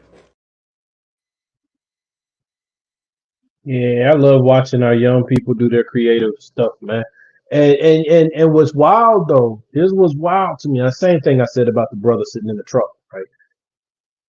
One, this makes me think about the church kids, right? Because it's that playing by ear and letting your inside, your soul or your rhythm, it's like if you've ever talked to a software designer, like an IT person, like those type of people, there's a rare gift where there's some who like talking to them is like talking to an alien. They don't know what you're talking about. They don't understand. They do A, B, C, D, E, F, G. That's their world. They don't understand what the hell you talking about. But there's those rare ones, and every company has them. Every team has at least one or two that can take that and then take what you're saying that doesn't even really make sense, really, put it together and deliver an actual project, right? They're able to speak both worlds. And that's how I think about with a lot of music, right? There are people who are classically trained musicians. You give them the music, they can make it sound beautiful, right? They're gifted in the performance of the music. Then you have others who can't read a note to save their life, but they have that ear. So I can say to you, all right, so I need a beat that says dun da da da da da da da da da. Now that could mean anything, but to the right person, he's gonna sit there and start dropping different melodies that hit that cadence until it starts sounding good to him, and then he's gonna move it a little bit more, and then he's gonna move it a little bit more, and next thing you know, you get that. So I think it's beautiful, but what I would love to see is that we know these people are out there. Music is intrinsic to every culture. So the people are out there. How do we get the young people who are not academically inclined, but they are artistically inclined and be able to see their genius and use their genius to help temper some of the things they aren't really interested in to help them get where they really need to go? That's the challenge. It's something beautiful to me when you hear and I'm just piggybacking off of this because that's exactly what I think. There are people who are very inclined in a area, and I'll use music because I'm ready to go to bed. There are people who are inclined in music, and when you say music, they think all of music. Not really. Not really. They are inclined in a category of music. Like this dude, the first guy that's talking, he had this beat in mind, but he had this symphony in his head. And he know that's not his skill. That's not his skill. It's not, he knows what he wants to do, but he knows I'm not the piano guy. I know the piano guy who will give me exactly what it is that I want. So let me talk to him. And the piano guy, vice versa. I got this. I probably would have came up with the same melody, but what would have taken it over the top? I got a dude who knows a beat. So when you have two people, it's so beautiful to have two people who puts their skill set Keep that in mind, what I said. Set. They have a skill set and they work together. And you get that. You get something that's just phenomenal. May not be heard by anybody else but on this show, on Instagram, which is where I got it from. But it's nice to see that. It is a form of camaraderie. It's a form of working together, form of community. And that's the word that I want to use. It's a form of community. When we say the word community on here, you figure that everybody got to know everything about everything. Not true. That's what stops you from moving forward. Is the fact that you have somebody who has a certain knowledge, another person who has a certain knowledge, another person who has a certain knowledge, another person who has a certain knowledge, and that person who have another certain knowledge. And you come together and you work together to form a community. Work together. I don't think I'm asking too much. Your contribution could be the missing link to an entirely different universe. Just because you don't know everything, do not mean you don't know nothing.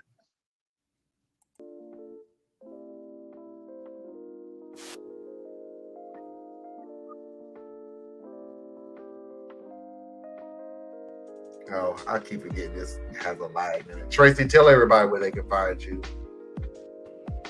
And Big Bird. Tuesday starts my comedy month. I will be interviewing 4 different comics. I'll kick it off with Riot Johnson. So I hope you all join me at 7:30 for the Tracy show. We're kind of changing up formats for just the Tuesday show. Thursday show will remain the same. You can find all my videos at TracyMediaLLC.com. And remember to comment on my videos, please. Thank you. Yes. Hey, please come and check me out on Facebook at Our United Core. I need to get those likes up, get those follows up. We have new information that comes out periodically. I'll post here and there. It's not that active of a page just yet because it relies on the community. It's community driven. It's giving me ideas and feedback. So come check me out there. Anna?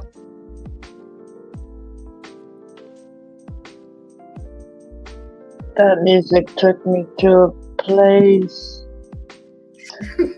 But brilliantetcetera.com.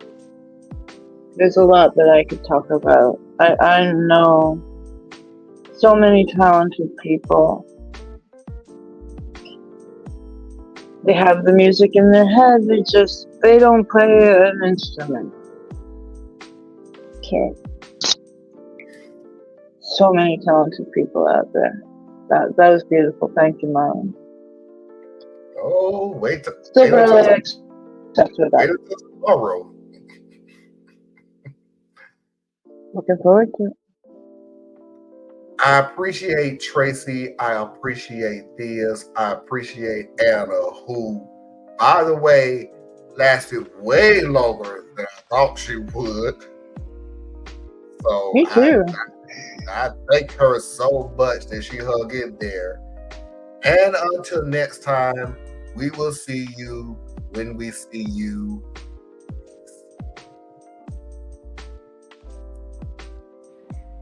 Where's the little bitty Juniper video?